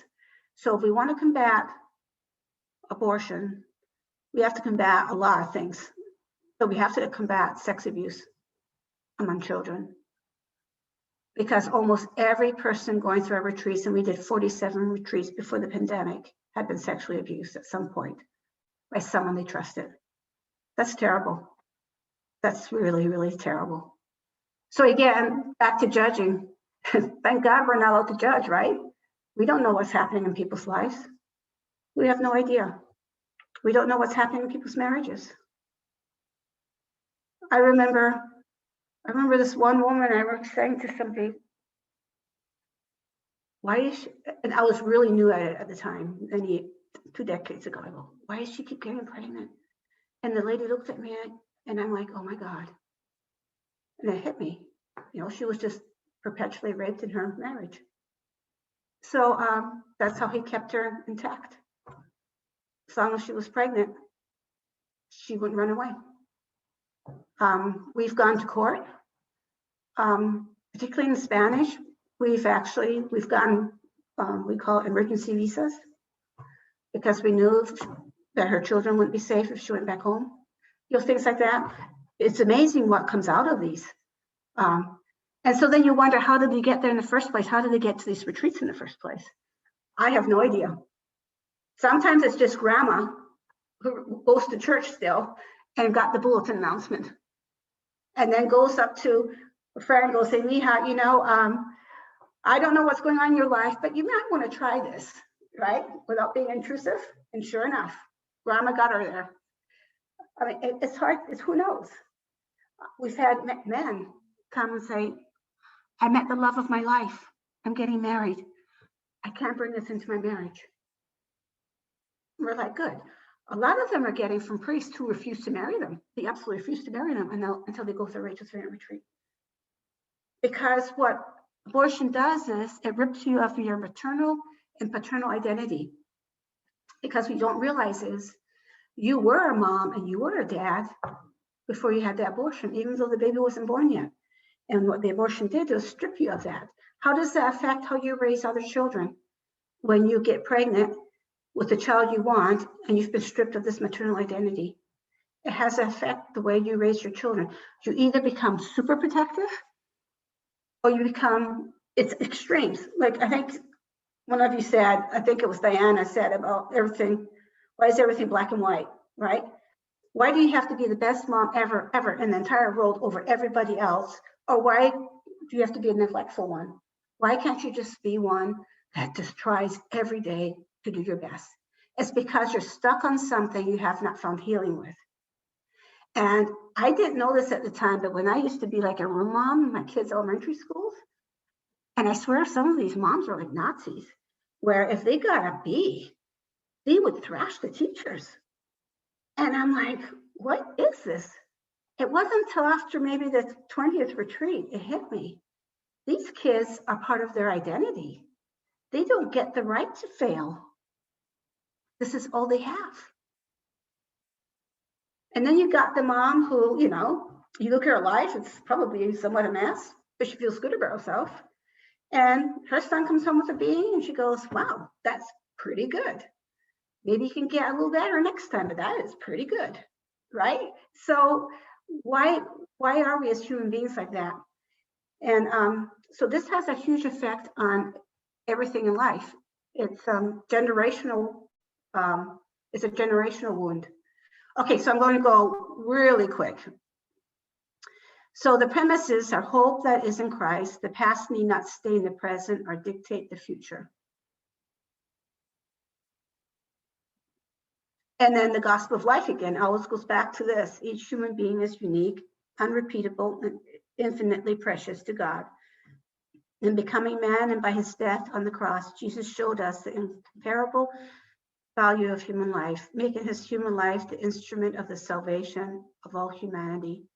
And so people need to know from all walks of life, God made himself the instrument of the salvation of all humanity. There is no sin that will take away God's love of us. And we need to understand that. And so, but the freedom and healing requires repentance and grief work. This is not about I'm human, I'm forgiving. No. This is about placing your contrite heart at the foot of the cross. If you want repentance, you place yourself where Christ died, at the foot of the cross. And that's what they do. I'll move on from that. We work on living scriptures. What's a living scripture? We take Bible verses. Again, these were all created and applied by a psychotherapist, Dr. Teresa Burke.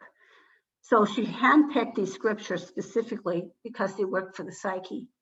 And what we do with living scriptures is we start off with a meditational song where they have to breathe in and breathe out and relax. The room is dark because people want to feel their needs and not want people looking at them. So we keep the room fairly dark. And we put them through these living scriptures where they actually intentionally are placed next to Jesus. They become the woman at the well. They become the woman that's being stoned. They become that woman. And then Jesus talks to them. And usually that's through the priest that's there. So we also have 24 adoration because we know we can't do this work without God. Because we go through incredible spiritual cleansing and confession before we even start. And then we get rid of our titles. We know what our roles are, but we don't claim our titles because the only title we have is Christian. And we don't know, I do this in English, I do the screening, and then my coordinator in Spanish does it in Spanish. But what you get over the phone is not what's happening. You're just getting enough information on the phone to get them there. It's not until the second day you realize, okay, this is why God sent them here. This had nothing to do with this. And so we need Christ centered in everything we do because he knows why he brought them. In the Gospel of Life, paragraph 99, he talks about, I would now like to say a special word to women who have had an abortion. The church is aware of the many factors which may have influenced your decision, and she does not doubt that in many cases it was a painful, even shattering decision. The wound in your heart may not yet have healed. Certainly what happened was and remains terribly wrong, but do not give in discouragement and do not lose hope. Try to rather understand what happened and face it honestly. If you have not already done so, give yourself over with humility and trust to repentance. With the friendly and expert help and advice of other people, and as a result of your own painful experience, you can be among the most eloquent defenders of everyone's right to life. Through your commitment to life, you'll become promoters of a new way of looking at all human life. And it goes on, but when they read this, when we give them this, it's incredible what comes out of it. We give them a chance, we break out in groups, and they tell their story. And this is where a lot of it, this is like a Saturday morning, so they've already gone through Friday night. And this is heart-wrenching for them, it's heart-wrenching for us, because the stories are sad. But they're important. They need to come out in the open in a very safe environment. We all sign contractual agreements with each retreat. No cell phones are allowed in the room. I mean, it's very private. And so the purpose of the retreats is to connect the pain of the past to the emotional in the present. I'm feeling bad today as a direct result of the pain of the past. I'm not going to feel better today until I start focusing on the pain of the past. I mean, that makes sense. Again, the wounds of sexuality are huge. Wounds of broken relationships, feeling wounded. I had my 3 abortions because he was going to leave me and then he left me.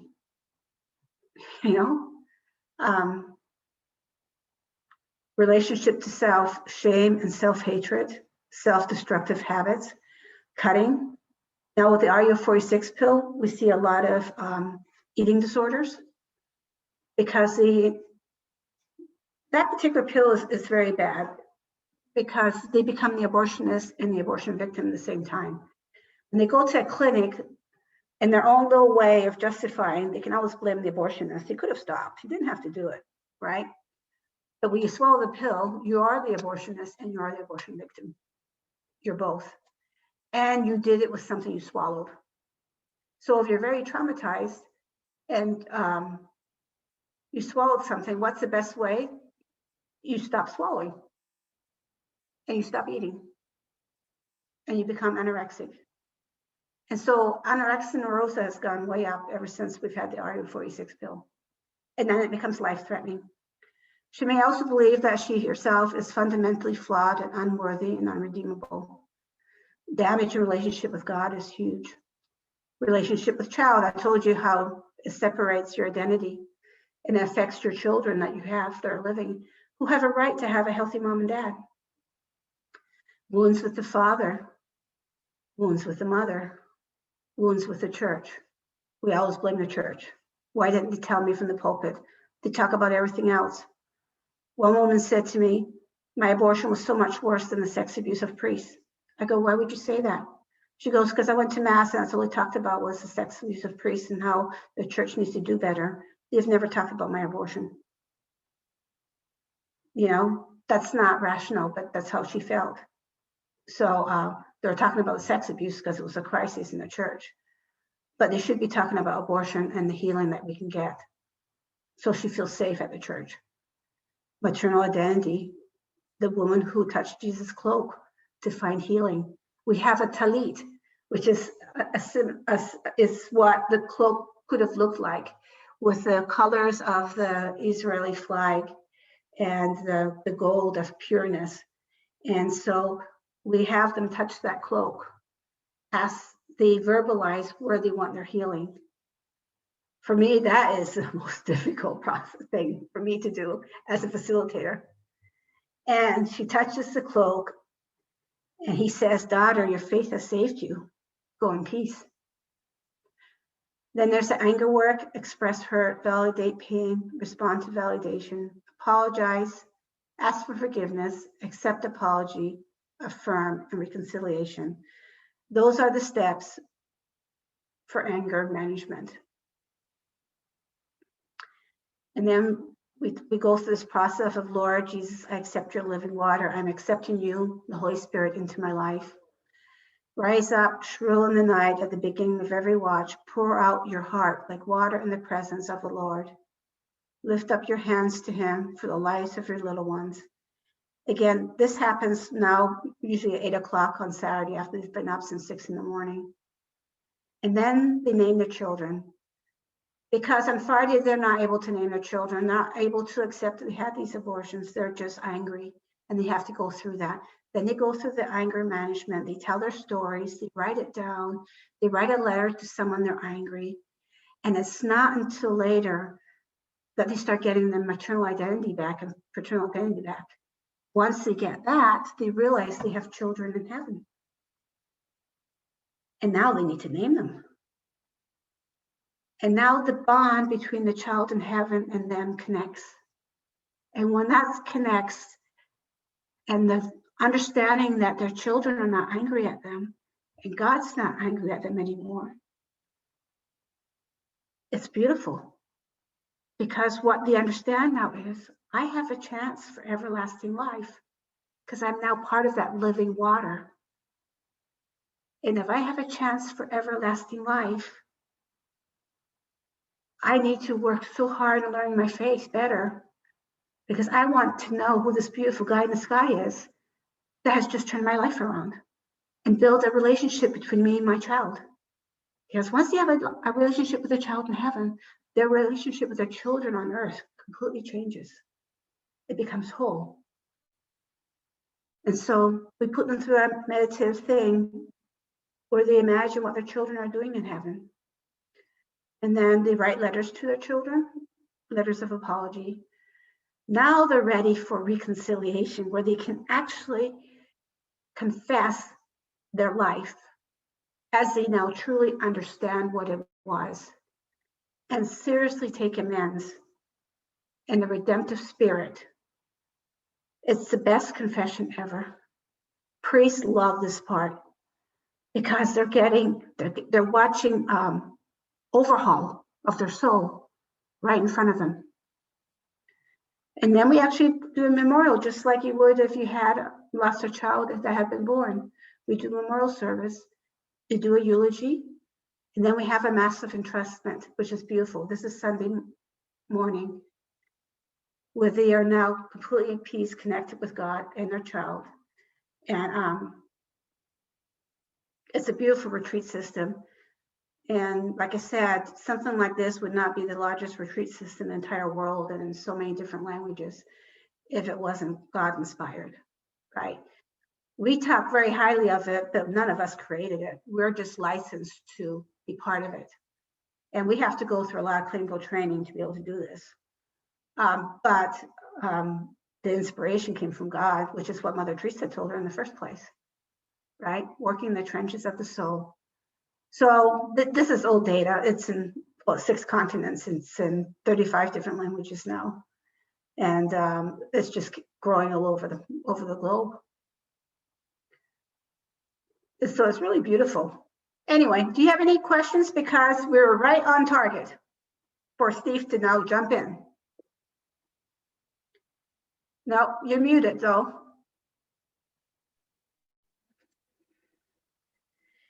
Anybody have a question? Go ahead.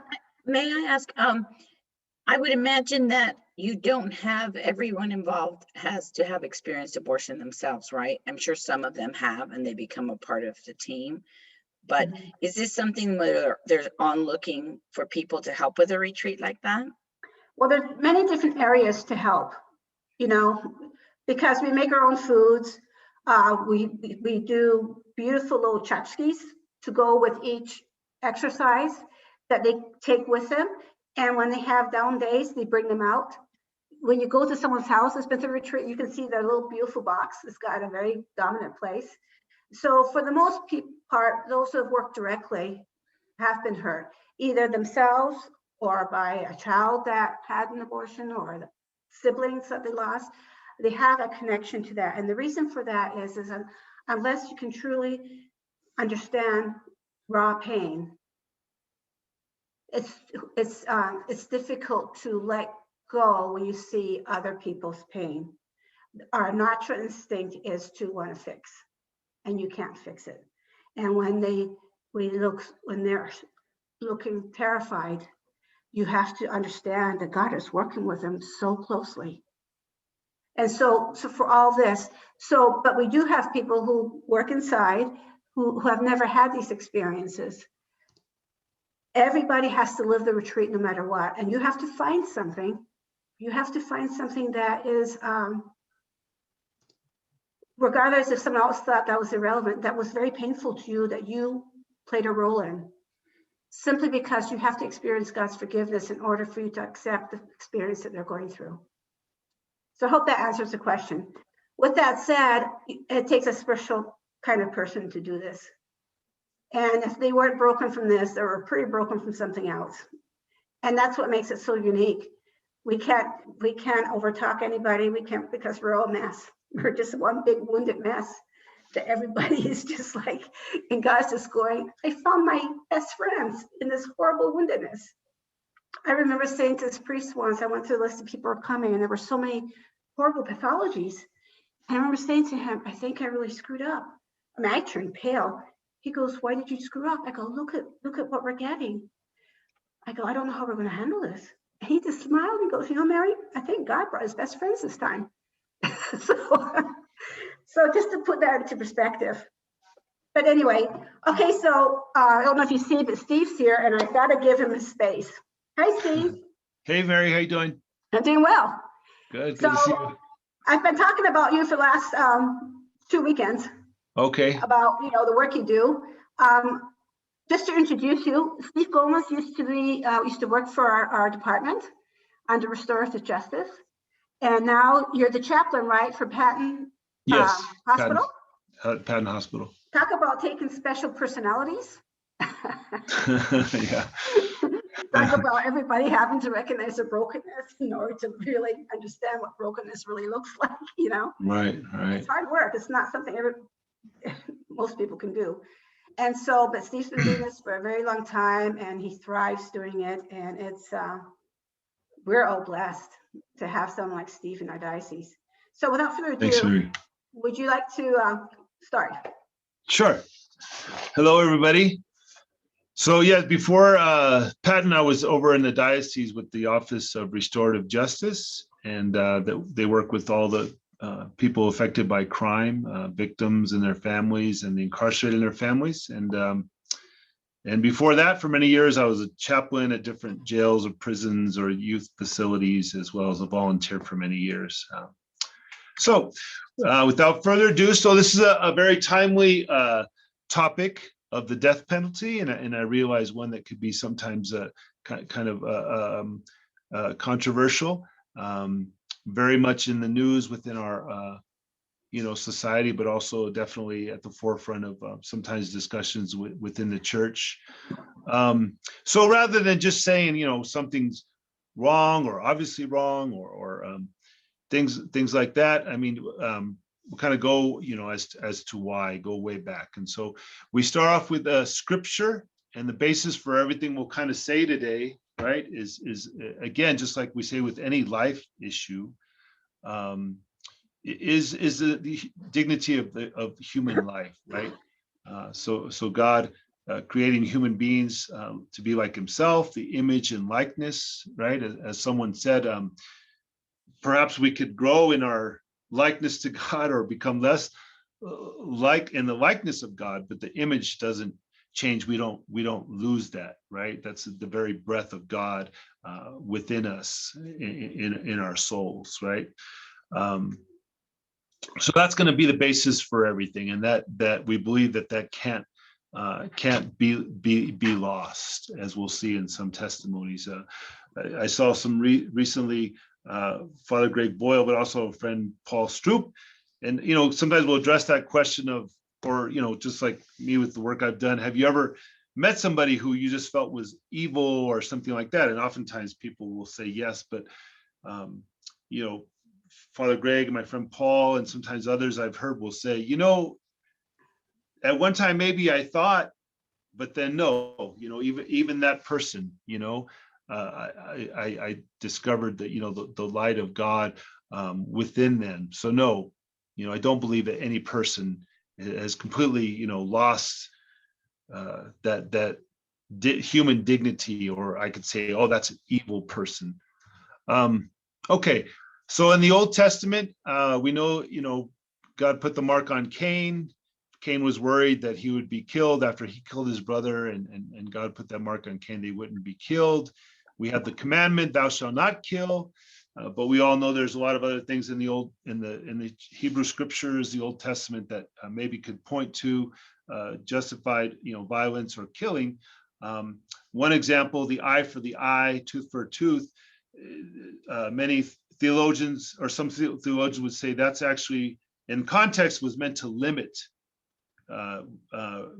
revenge or taking something for something, so that somebody might lose an eye, they might say, oh, I'm gonna take this guy's arm and his eye, and say, hey, it's an eye for an eye, you only do as much as what was done. So it was as a religious society amongst other cultures, it was an attempt to limit the amount of punishment that was given. If we go to the New Testament, right, we know Jesus, in his mysticism and his relationship with God, his prayer life, had a lot of authority, and he said, you've heard it say an eye for an eye, tooth for tooth, but I say, do not take revenge on someone who wrongs you. So his interpretation of the scriptures, and of course the example he gave, right, like in the case of the woman who was condemned according to the law, he actually saved her life and said, I do not condemn you either, go and sin no more. And of course, the crucifixion itself speaks volumes, right? And that was a capital punishment, right? So, I mean, that should make us think in itself, right? That he was condemned through an official capital punishment. The Jews couldn't even do it because they had to use the court system.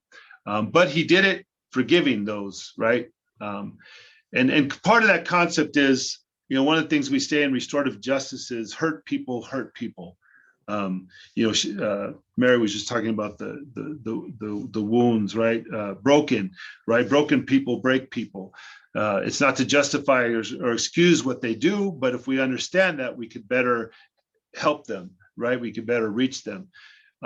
Jesus, right? Even though he was being hurt, set that ultimate example of not returning the hatred or the hurt. Forgave as his life was being taken. And so that was, again, as followers of Jesus, that's something that should really make us think.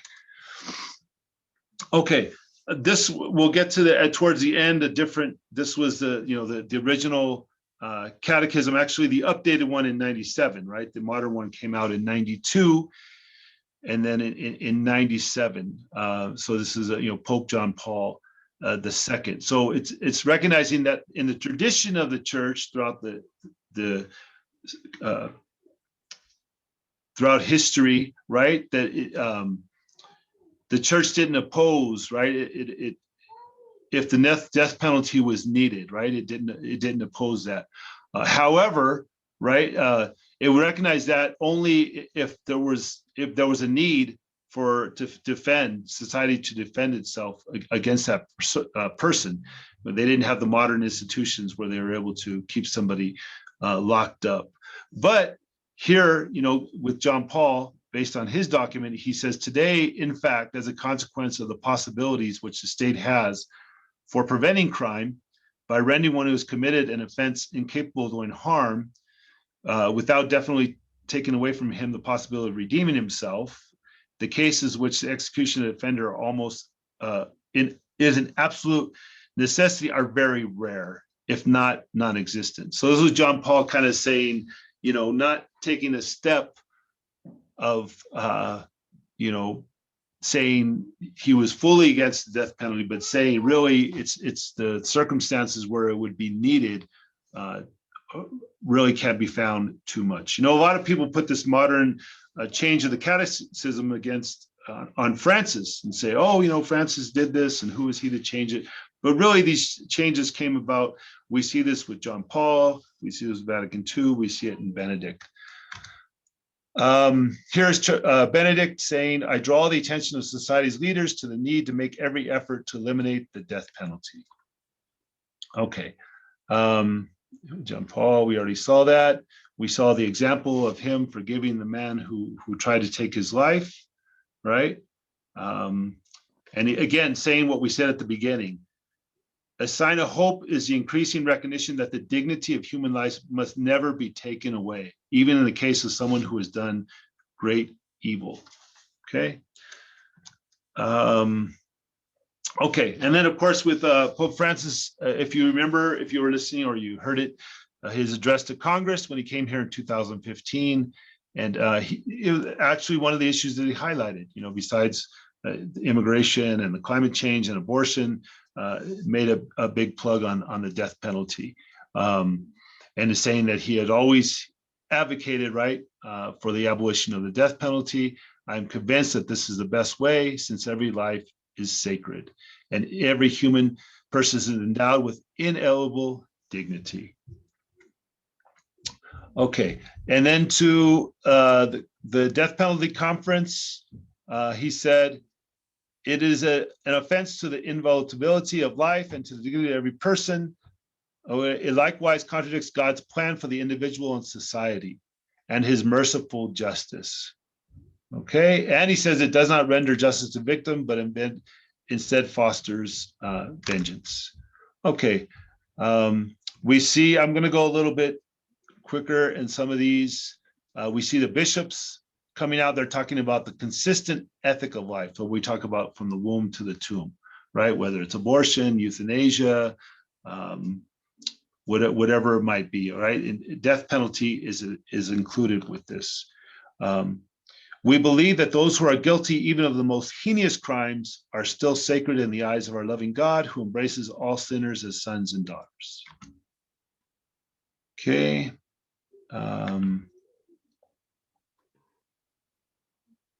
Okay, here they're talking about the return to the use of the death penalty could further erode the respect for life in general, right? Okay. Lead to a growing disrespect of human life, right? If we allow the death penalty. Okay, and then that's our core. If we talk about the human dignity, that's going to be our core belief. So even if what we're about to say and what the bishops also highlight sometimes, even if it was a perfectly just system in terms of applying the death penalty, what we just went over right now the church would still oppose it based on the gospel, right? Based on it's going against human dignity. But besides that, we can look at other factors why the church, why the bishops, particularly here in the United States, have come out against the death penalty, and Pope Francis. So we see that the Blacks are 13% of the United States population, but they're 42% of death row inmates, right? So we see kind of the injustice of based on race. Over 90% on death row could not afford their own attorneys. Bishop Rutilio, when he used to come say mass one time at the detention facilities, and one time I think he was in the jail, and he said, you know, when I was bishop in New York, a young bishop, he said, I remember a young man stood up and said, Bishop, before I got locked up, I always used to hear this about, oh, it's the poor people who are in jail, the ones who can't afford a lawyer.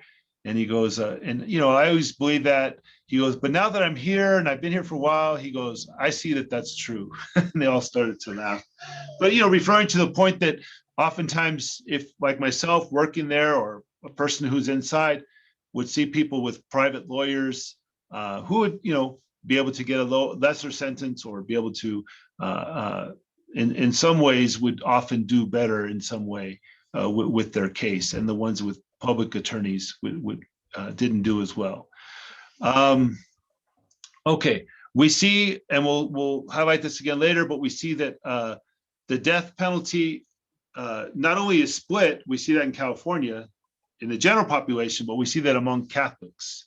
There's you know, good people on both sides, and from conscience that support it or against it. So just to be able to acknowledge that.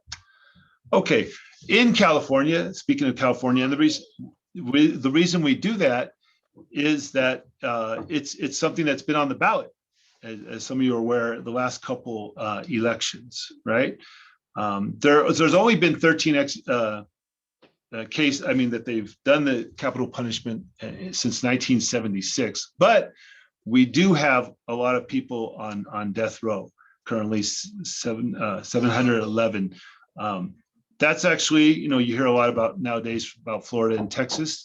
That's actually a lot more, even double or triple what they have on death row. Okay. This kind of goes over what I already said about the, you know, Blacks being the majority, even though they're not the majority in the population. Okay, just some facts in California that are kind of interesting. Can a defendant get the death penalty for which they were not responsible for the murder, meaning that maybe they were in the car, maybe a co-defendant? Yes, and that's happened before. As a chaplain, as a volunteer, that was something not necessarily the death penalty, but we saw that a lot where, you know, somebody who was just in a car or with somebody, and they get the same sentence, or in some cases the death penalty. You know, just like right now, rightly so, in the case of Chauvin, some people are saying now they're going to convict the other police officers. Wow, that seems kind of for just being there, and that's correct, and that's, you know, it's that does sound kind of harsh, but that's in California. I've seen that happen many times in cases of violence on the streets. So taxpayers have paid more than $250 million for each of the states' execution. Okay, that's one of the reasons we you know, oppose this as well, is all the money, and some people would say, well, if we would just take away, you know, the process and the appeals process, but as you'll see in a moment, there are cases where people have innocent people recognized.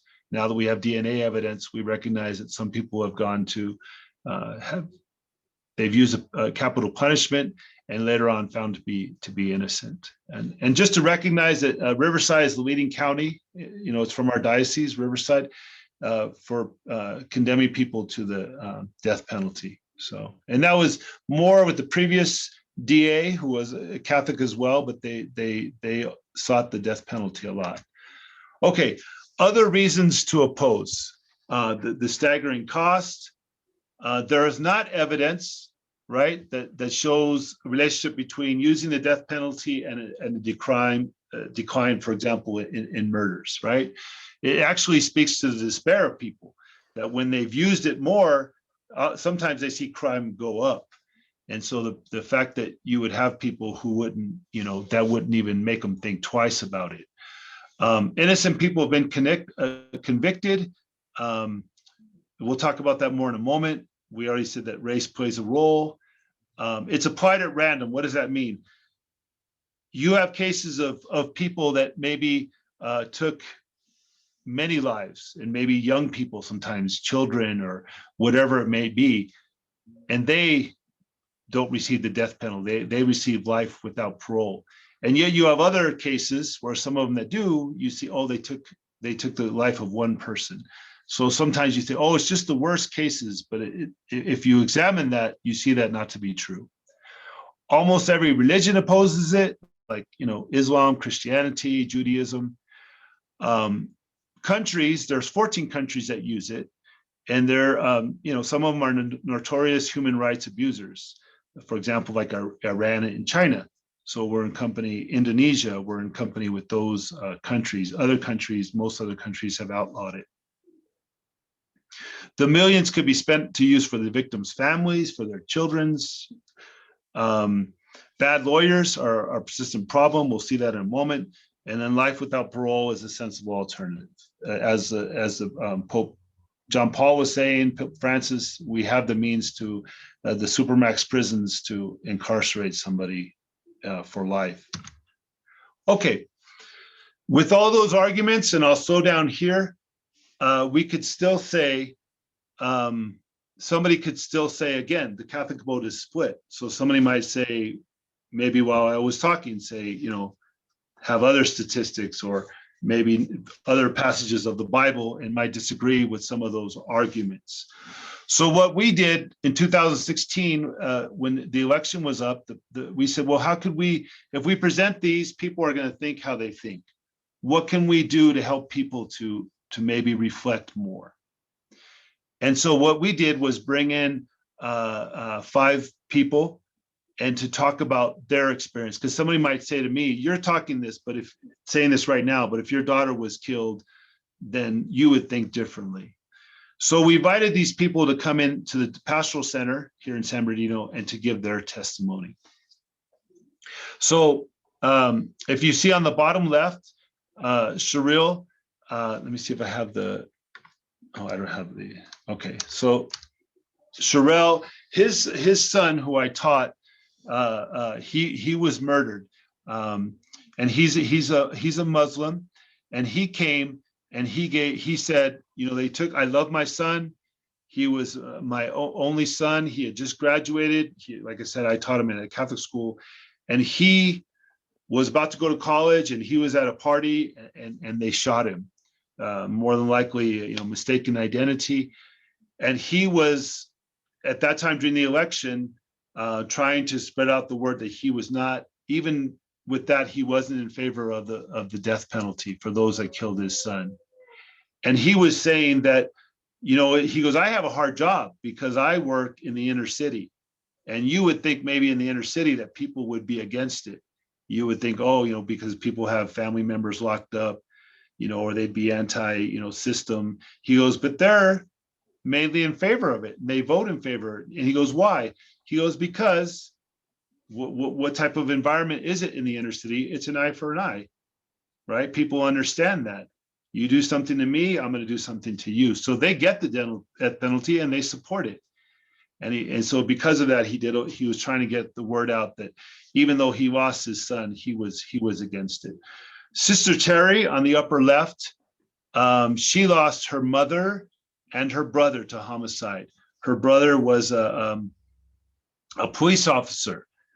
And she was against, not right away, not outright, not right away, but after prayer and reflection, even as a Catholic nun, she did come to oppose the death penalty in both of those.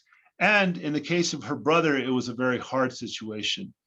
She went to console the other officers. She knew her brother's friends, and everybody, her family, but especially the officers, expected that she would, and especially, oh, great, a nun would ask the judge for the death penalty.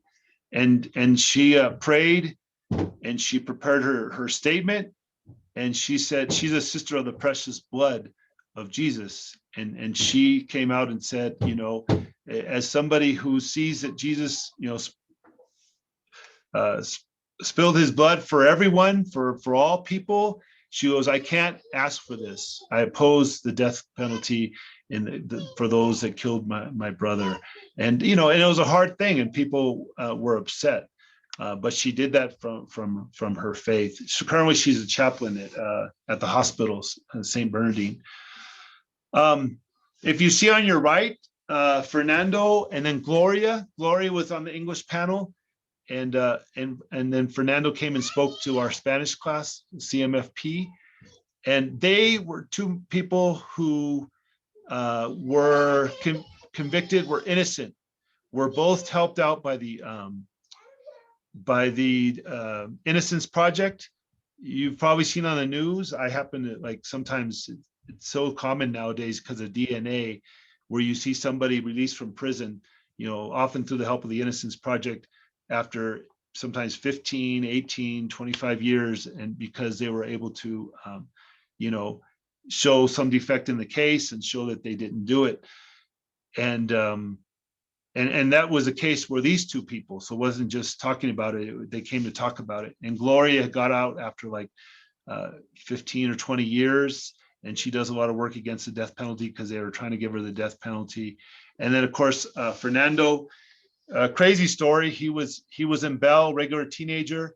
He was driving with his friends, and one day he pulled over for the tail light was out, and the officer said, okay, gave him a fix-it ticket, said, I need to take a picture of you, okay.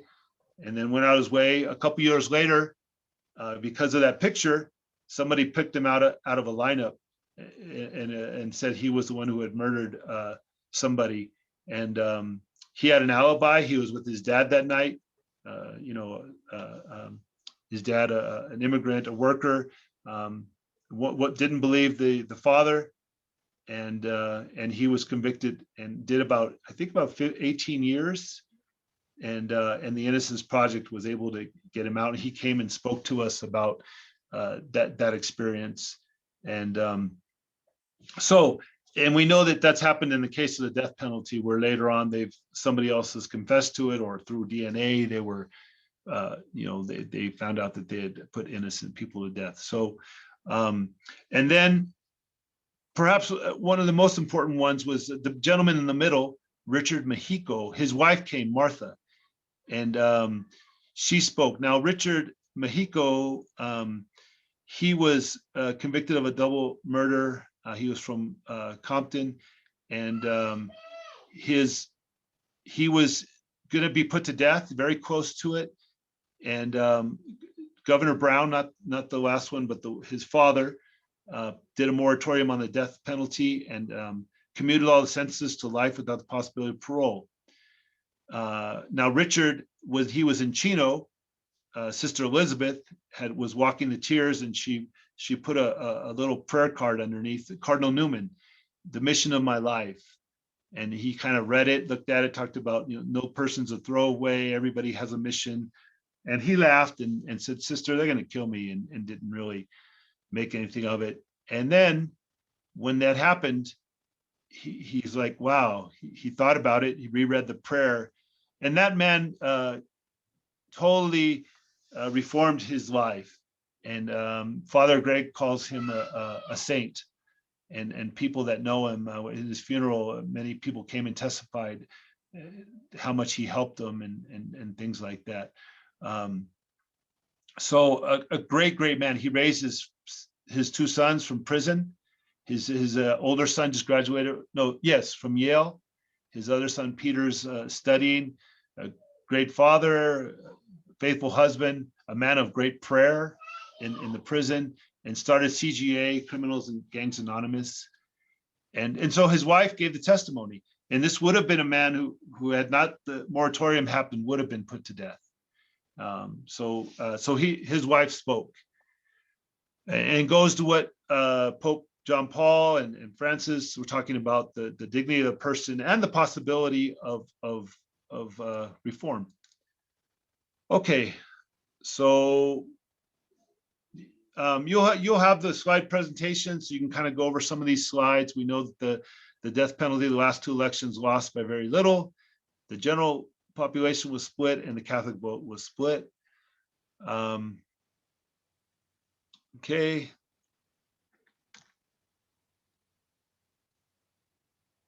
And then some of the, as you know, as you're probably aware, right, that there was changes to the catechism.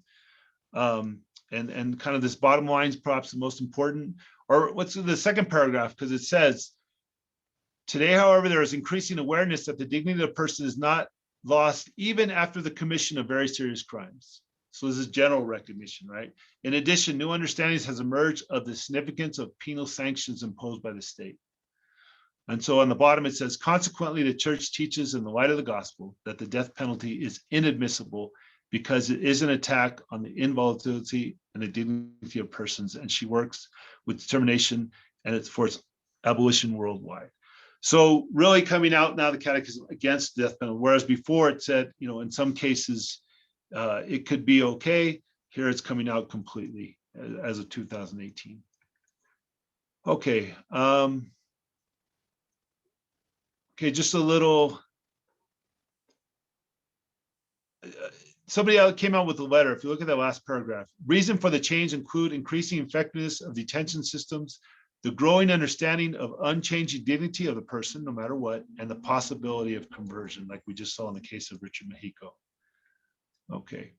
The bishops came out in support of that change by Francis. Okay. People have, there's, amongst the people that have worked to stop the death penalty, there are Catholics.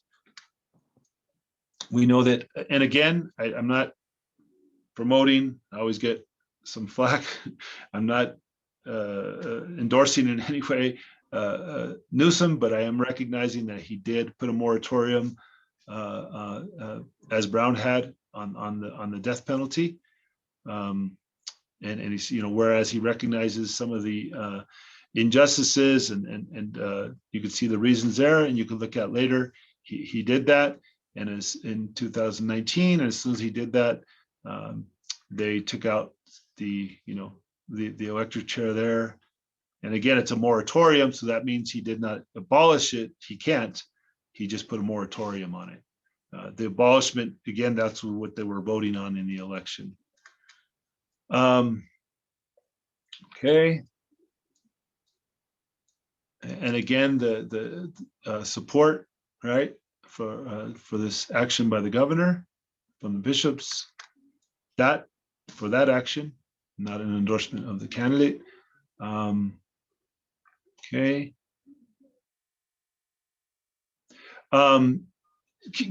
Chaplain George, Father George, he's Sanctity, he's not there anymore. He was there up to this year. He actually just a few months ago, but he said when that happened, when the governor did that in 2019, he said that morning I was surprised at first by the subdued reaction by the men on death row, because he worked death row.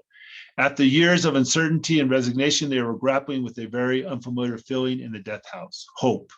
I have never had the impression that men on death row feared execution. What they and most prisoners fear the most is dying sick and old, alone in a dark cell, forgotten all by matter to them. This is why I believe life without the possibility of parole is even crueler than the death penalty. Working on death row has given me a unique vision of the spiritual life. Catholics do not generally hear it preached, but we have to remember that Jesus spent the last night on death row. So did Peter and Paul and John the Baptist, James, etc. It is also important to remember the most well-known victims of the death penalty is our Savior. The early church was no stranger to prisons. Sadly, our contemporary church often is. Through his own words and deeds, however, Pope Francis had been leading us back to remembering men and women in prison. Like many popes before him, every time he visits inmates, he embodies Christ's words in Matthew's gospel. I was in prison and you visited me. Okay, and then just recent, the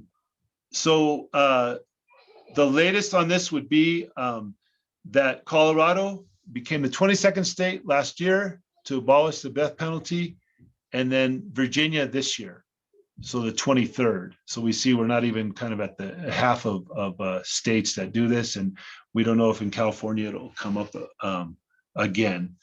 Okay.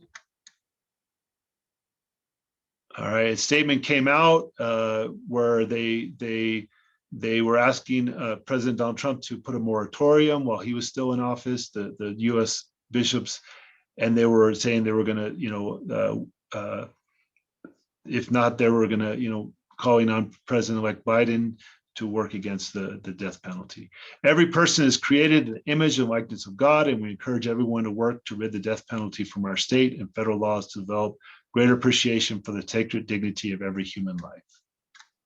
Okay, so I went through kind of fast, but you'll get the presentation. I just wanted to leave time for questions or any type of discussion that you might have. One final thing before. There's another great example of, if you take that group of people that I presented, which I really think is the core of this presentation.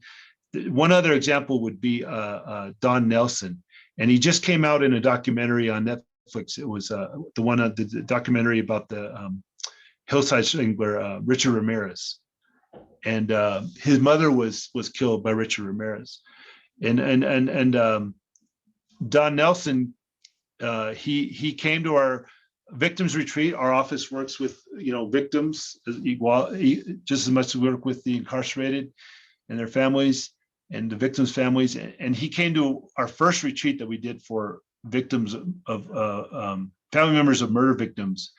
And he came, and he says this to me over and over again. I just talked to him a couple months ago. He came, he said, I came not for the retreat. I came to argue because I thought you guys were going to talk about the need for forgiveness and love. And he's, a very outspoken man. And we didn't do that. We came to hear people's story and let their story be told and their pain from their loss. And we did not talk at all about who are we to talk about, forgiveness. And we were just there to journey with them. And that was the start of a journey with him. And he went to other retreats. He went to other groups of sharing. And a long story short, he even one day he was on our panel with somebody, again, another person who was let out after many years and was found innocent, told her story. We always have people ex-incarcerated, and they became friends. And that person who presented, they happened to be working with Get on the Bus that takes children to visit their parents in prison, and invited him to do that. And he got involved in Get on the Bus, and he's still involved. And what's still said, he still was believed in the death penalty. He felt that Ramirez should have, he wasn't changing about that. He was very defensive sometimes when people would ask certain questions in a certain way in our presentations. And anyways, it's a long story short, but in the last election, he came out saying that he was against the death penalty, and he still feels the loss of his mother. Seeing that documentary brought things back. He still speaks out about a lot of things, but he said he had come to a place was he was against the death penalty. So, anyways, with that, is there any comments or questions? Steve, do you know the title of that documentary? Of what? The title of the documentary? You could, if you just put Richard Ramirez in Netflix, okay, it'll come up. Yeah, and they interviewed him, but it was it was a very neutral. It was just about Ramirez. but they happened to, talk to him, and his wife and his daughter came out in it. Yeah. Okay. Mhm. Anybody else? I know this is a, again, it's a topic where even in spite of the catechism, it's a, you have Catholic, it's a kind of a 50-50. And again, it's understood that somebody in conscience might, support it. That's what I think or still struggle with it. But that's what I think the importance of those testimonies, besides a lot of the arguments and the scripture. So, but does anybody have a question or a comment? That's fine. I had a question. Actually, it's more personal about your ministry, if that's okay. Yes. There's a scene in one of the movies about Saint Pope John Paul II, and when he was younger and he wanted to become a priest, and I think the cardinal that was talking to him said, "Wojtyła, your eyes are still very young and they're still very innocent." And as you were speaking, I was thinking, your eyes are not in that same perspective, and neither was the great Pope's later on in life. How does one get to a point to process so much? You're talking about in the ministry at the. Yeah, like how do you? I mean, day in and day out, how do you still find a balance between God's mercy and God's justice and charity? How are you doing that every day? Right. Well, good question, and it's interesting. I mean, it is a lot to hold in my place in particular, because it's not guilty by reason of insanity. It's some pretty. It could be pretty heavy. Yeah. With what they've done, what they've been through, and oftentimes against family members or against children. Or parents, and it is heavy. A part of it, a lot of it goes to what we were saying. I mean, I would definitely say, I think it has to be rooted in prayer, right? Because you have to be able to both give that to God, and you have to be able, which the face you're giving them has to come from your prayer life, has to come from God's love. I love to listen to people like Father Ron Rollheiser, Richard Rohr, Father Greg Boyle. I try and listen, and it's so much compassion comes through, and mercy, and so much hope that inspires me. A lot of times it sustains me when I'm there. But yes, no, you're right. It is heavy, and right now I don't have volunteers. I actually just do pastoral work, so in a lot of ways there's not a lot of stress. Like when I was in other places, I don't manage a lot, but that's the heavy part of it, right? That part of carrying that burden. But yes, I think both of those things. I have to be rooted in prayer, so I could give that to God and reflect God's compassion and mercy. And then I have to have people that I could talk to, things that I listen to that constantly renew me in that mercy. But you know what, too?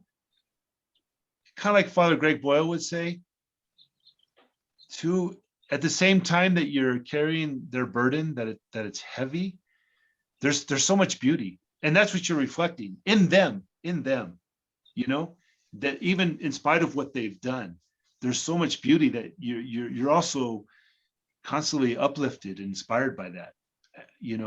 I mean, just the conversation and again, their courage for everything that they went through and that they're processing. That's very inspiring. And sometimes you laugh with them, and that Father Greg talks a lot about that. I'm referring to Father Greg Boyle, the Jesuit that works with the gang members, tattoos on the heart. You laugh with them, and that uplifts you. But yeah, there are moments when it could be heavy, for sure. Yeah. There was a guy, Paul Stroop, and he would say he did a lot of kind of contemplative type prayer, meditation. He had a chapel. He's a single person committed to ministry and God, and he had a chapel in his house. And one time he told me, and he said, if I miss that prayer, he goes, I start to feel it when I'm out with them. He goes, they're feeding off of me, and I'm not giving them the same. It's not, and he goes, and I feel I'm drained but if I'm rooted in that prayer, he goes, it's not me. They're feeding off that prayer life. They're feeding off of, and so maybe it kind of goes to that too. That's what I would say. And that's what you're giving them. That's like you talk about the youth in the eyes, that's what you're giving them. So, yeah. Steve, I have a question. Yes. So I'm very engaged with being against the death penalty, and read a lot, watch a lot, send a lot of money, to various organizations. And so one of the things that just breaks my heart, and hopefully I won't cry about this, is like I'm sad, and it hurts my heart because it's like the death penalty, being against the death penalty and actively pursuing the abolishment of the death penalty is so forgotten in our pro-life communities in Catholic churches. The emphasis is so fully on being against abortion, which it should be, right? I mean, there should, but, and actually Diana and I were chatting back and forth about this a little bit in the chat. And so do you have any suggestions? Because honestly, when I've gone to the pro-life groups at my church, and I haven't been very often, there is a singular solo focus. And it doesn't incorporate the totality of being pro-life, that we talk about from, womb to tomb, as you said. So do you have any suggestions for bringing this conversation to the parish level? Because it's really hard when, and please don't get this wrong, it's easy to be disgusted and appalled by abortion, right? But it's not as easy to be disgusted and appalled by the life of someone who committed a horrendous crime, right? Like it's just emotionally easier to say like, well, yeah, they did a horrible thing, and a baby didn't do a horrible thing, right? They were just murdered. So do you have any suggestions for someone like me who's passionate about the abolishment of the death penalty to bring it to the parish level, right? And I know the diocesan, like restorative justice, and I actually teach restorative education practices in my job. So and that comes from the prison system of restorative justice, but I feel at a loss because there doesn't seem to be a home for this discussion at the parish level. You are muted. Okay. All right. Yeah. Very good question. And this, this helps, like the latest on this. The fact that both society, I don't know if I mentioned, oh yeah, I did, about the, we're one of the few countries and the company we're in, but both on a society level, but then also in the church, right? There is momentum for this. So I think that's a help. I think what you said is important, because you said you're also involved sometimes with the abortion issues. I am monetarily involved and in prayer life, but my physical actions are aligned more with abolishing the death penalty. Okay, no, but see, that's good. I think that's key, because I think then people think it's one side or the other. It doesn't have to, right? It's not. And so the fact that you're involved in some of that in both is good. And then the fact that I would say that the biggest opportunity really, sometimes they might have, like, if you're already involved, you're probably aware sometimes that they might have an event or a meeting, and it tends to pick up before the elections, right? But the biggest thing really, yeah, is you look for opportunities of conversation. And sometimes if somebody's really kind of politically, sometimes there's not much you could do, but you get somebody that's, maybe for it, but they're a little bit more open. That's where really a good conversation could really help. You know, like I said, that day when we did those presentations and we had those presenters, the ones that I talked about, that year they said that was the most popular when they did their little survey. That was one of the most popular classes that people liked. And maybe even if obviously maybe their minds were changed, I don't know.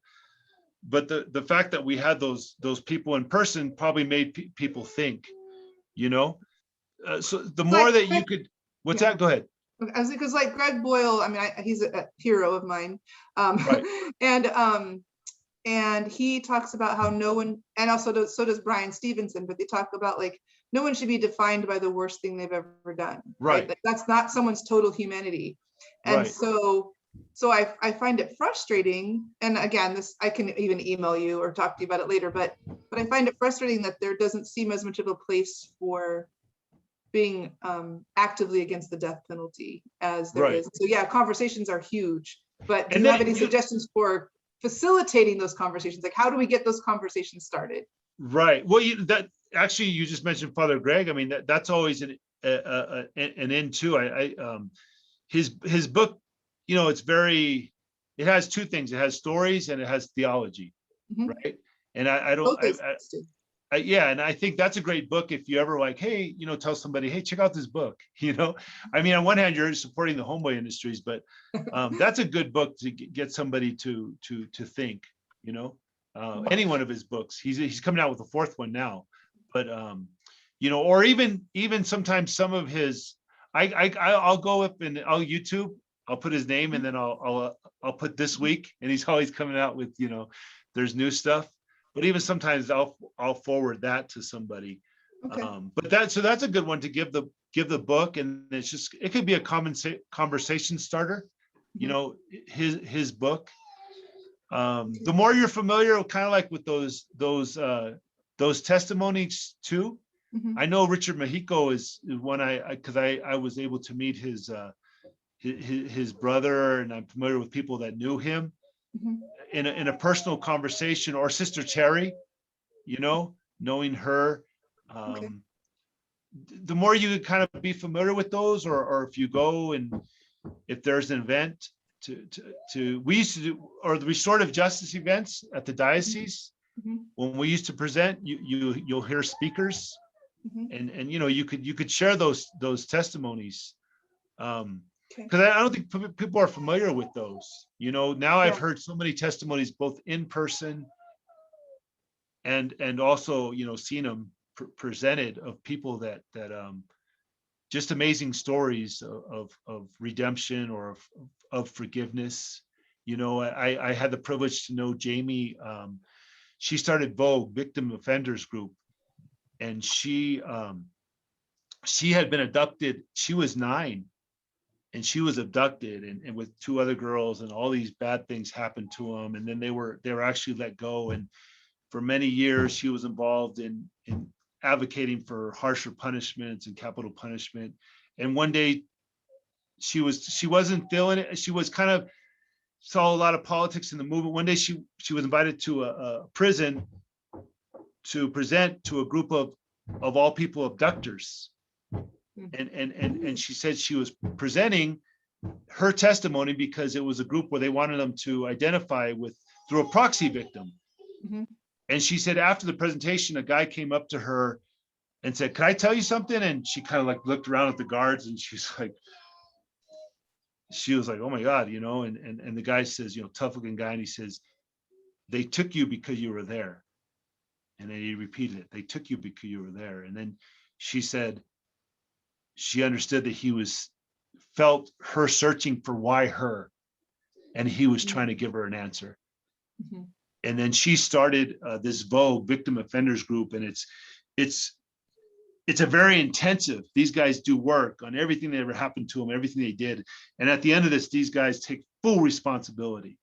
I mean, it's intensive work, but they heal in a lot of ways. But you know, so all those stories are ones that all kind of.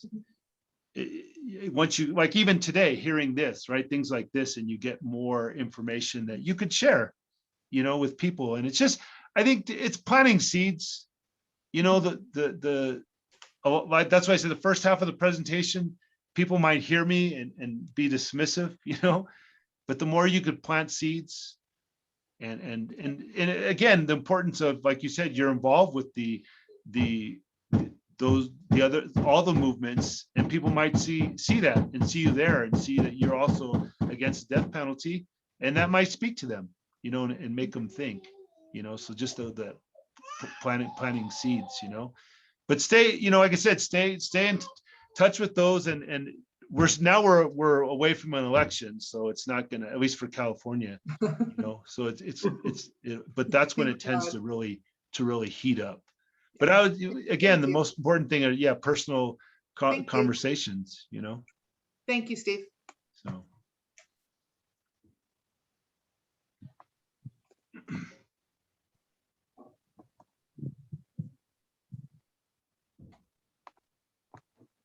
I know we're over, Mary, so. That's okay. If there's I'm fine. You can hear somebody in the background there is trying to get my attention, but but I'm fine. I'm fine on time. So. Okay. Does anybody have any other questions? I'd like to make a comment. So, Dad, do you? First of all, my hat's off to you for what you do. Admire the work you do. In short, you know, I was a cop for 33 years, and we have that inclination, Catholic or whatever religion we are, or whatever our firm beliefs are in goodness, that the death penalty is the answer to, as a lot of us have the aspect was, that's the only answer to get rid of the bad seeds or whatever else, the death penalty. Right. I think Diane mentioned it a little bit, where over the years, as I came towards the end there, I actually got an email, one from the Knights of Columbus telling me to sign on the petition to go against the death penalty. And at the same time, I got an email, because I was still working, from some law enforcement guys, peers, who said, hey, one of our sergeants were killed. Wow. We need you to sign on so we can expedite the death penalty. Wow. I got both of these in my email. So as a Catholic, getting towards my latter years in my career, it was very difficult to make these decisions, to sit there and say, well, for all these years, I've been kind of like pro this death penalty thing, and all my peers around me are. And at the same time, I'm getting something through my church, my parish, telling me part of my belief should be is that there's a dignity in the life, and we should be against this. So, so there was a migration that starts to happen. That, and the reason I say that I admire the work you do, because I think it's in the heart, and it's how big our heart goes. And Nernie mentioned it, saying that sometimes we have a heart in a certain way for certain causes, because it's so easy to identify with a small innocent child or unborn baby of dignity of life. But yet it's hard to extend our heart sometimes, even to maybe a homeless person, saying, why should we give the money to the homeless? They're going to use it on drugs. They're going to do that. Right. When our heart should be ever so bigger, just like Jesus wanted us to be. Yeah. You know? Yeah. That's what we're trying to strive to be, to make our hearts huge and give that space for these people. Right. It's so difficult. But anyway, so I'll stop there. But you know, when you hear of, Jesus extending himself to the lepers and everybody else, then some of us would just pause, just like I've heard other people say, I can't go down into the riverbeds and help the homeless because I'm scared, or I don't want to be touched by them, or whatever else. It's maybe because their heart just is not in that direction, and maybe they're meant for other things to do in life. But like I said, it takes a huge heart to do that. And I think when our hearts grow ever so big enough to forgive everybody and realize the dignity in everybody, that we're starting to actually learn about our faith, I think, a little bit more. So that's it. Great. No, thank you so much for praying. And it's interesting from even the ability that police officers, law enforcement have to touch somebody in their work, because a lot of times we have them share, and the amount of times that somebody will kind of like say, whether it's when they were maybe being arrested or in the jail, like a certain officer, right? That kind of talked to them or showed them respect or gave them encouragement, those always really touched my heart, and really in a sense, like really helped them. But the other thing, it's interesting what you said about like you said, the homeless or the incarcerated, and that's, whether they, what are they going to do with it, it's kind of that, if we think about it, like you said, go back to Jesus and Jesus' compassion, right? And Jesus' love and God's love is freely given, right? It says his sun shines on everyone. So it's if we're really imitating, like you said, asking him to do what he did and imitating it, it's freely given. It's not, well, if they go and do the right thing with this or how they respond to it, right? Or I'm here to see, like Mother Teresa or Father Greg Boyle talk about, if I could be a success and change somebody's life. But we're there journeying with them, our God, as Father Greg says, is a God who waits on us, and gives freely all the time. So, and I think the more we're in tune with how freely God gives to me, going back to that prayer life, then I'm more able to give that freely to somebody, regardless of what their response is, right? Just in whether, going back to the, how do you said about how do I do it? It's that free, the free love, freely given, and we're imitating God, but we're also in touch with that free love that God gives us. But we're, I hear you, brother, and we're all in this together. I think, none of us has it, if we're sincere in our faith, we're discerning and we're constantly growing and we're open and seeing where God is moving us as a church and individually, so thank you for sharing that. And we're all here together and that's what we're doing here today. So, and thank you for sharing that, and thank you for your good work out there. Thank you, Steve. Mm-hmm. That was awesome. And we are benefiting from a really good group here. It's contagious. Their love for God, love for church, love for humanity. So, but we're now concluding. So I just wanted to add, was there something else you wanted to add, Steve, before we? No, that's it. You're good?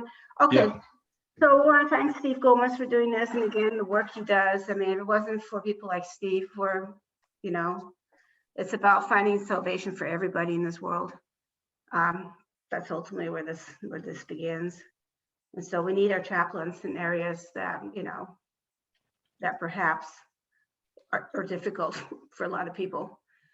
Without that, I mean, what kind of world will we have? So with that said, I just wanted a reminder, May 8th, we won't have a session. May 15th, you will. I won't be part of it. It's Married Life and Gift of Love. And I believe the director from Family Life will be talking a lot about it, and some natural family planning teachers who are wonderful will be talking. But then the following Saturday, I'll be back on. So if you have any questions, I'll send you the links for those YouTubes that I showed. And if you have any questions or anything, just let me know. So I thought I would conclude in a prayer that I'm just going to read. So, in the name of the Father, Son, Holy Spirit, amen. You call us to be your voices in this world, and we stay silent. You call us to be your hands in this world, and we keep them hidden. You call us to be your feet in this world, and we go our own way. When we meet those who are doubting and say nothing, forgive us. When we meet those who need your touch and do nothing, forgive us. When we are called to take up your cross and carry nothing, forgive us. Breathe life into these bones, bring freedom to these lives, that we might declare with heart and soul and voice that you are our Lord and our God. What a privilege to serve, to share your love through word and action. What a joy to know that we say and do can bring changes in others. What a blessing to see hearts touched by the riches of your graces. What a harvest to be when seeds we sow produce fruitfulness. Jesus, you are the Lamb of God and the bread of life. With you, we will never go hungry. Go before us, O Lord. We pray in all our doings with your gracious inspiration, and further us with your continual help, that every prayer and work of ours may begin from you and by you, be duly ended through Christ our Lord. Amen. Father, Son, Holy Spirit. Does anybody have any closing comments they want to make or questions? Otherwise, I'll be closing it down. We're good? You're a great audience. I'm sorry we had to rush through some really difficult material. Kudos to you guys for keeping up. You know, I mean, this is hard stuff. It's not language you hear, you know, at the grocery store or at your workplace, you know, or anywhere, not even TV. You know, this is all brand new kind of language.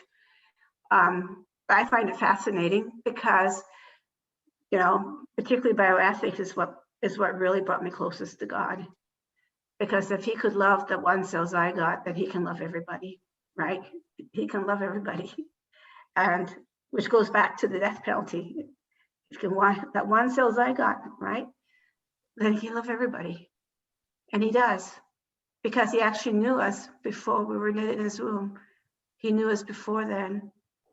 And he knew how we would end up. And he still wanted to love us. And it's our job to share that love and to articulate that love with those that don't understand. So I want to thank you for everything you do and for being such a great audience. If you have any questions on any of these topics, just feel free to email me. You know, there's nothing wrong with dialogues. You know, when people start agreeing with everybody, then we've got a real serious problem on our hands because there's no truth going on and no growth. So we need dialogue and we need conversions of hearts in every aspect of our Catholic social teaching. So anyway, thank you again. Thank you for your diligence, and I'll see you the next time I see you. God bless. Thank you, everyone. Bye. Thank you. Bye.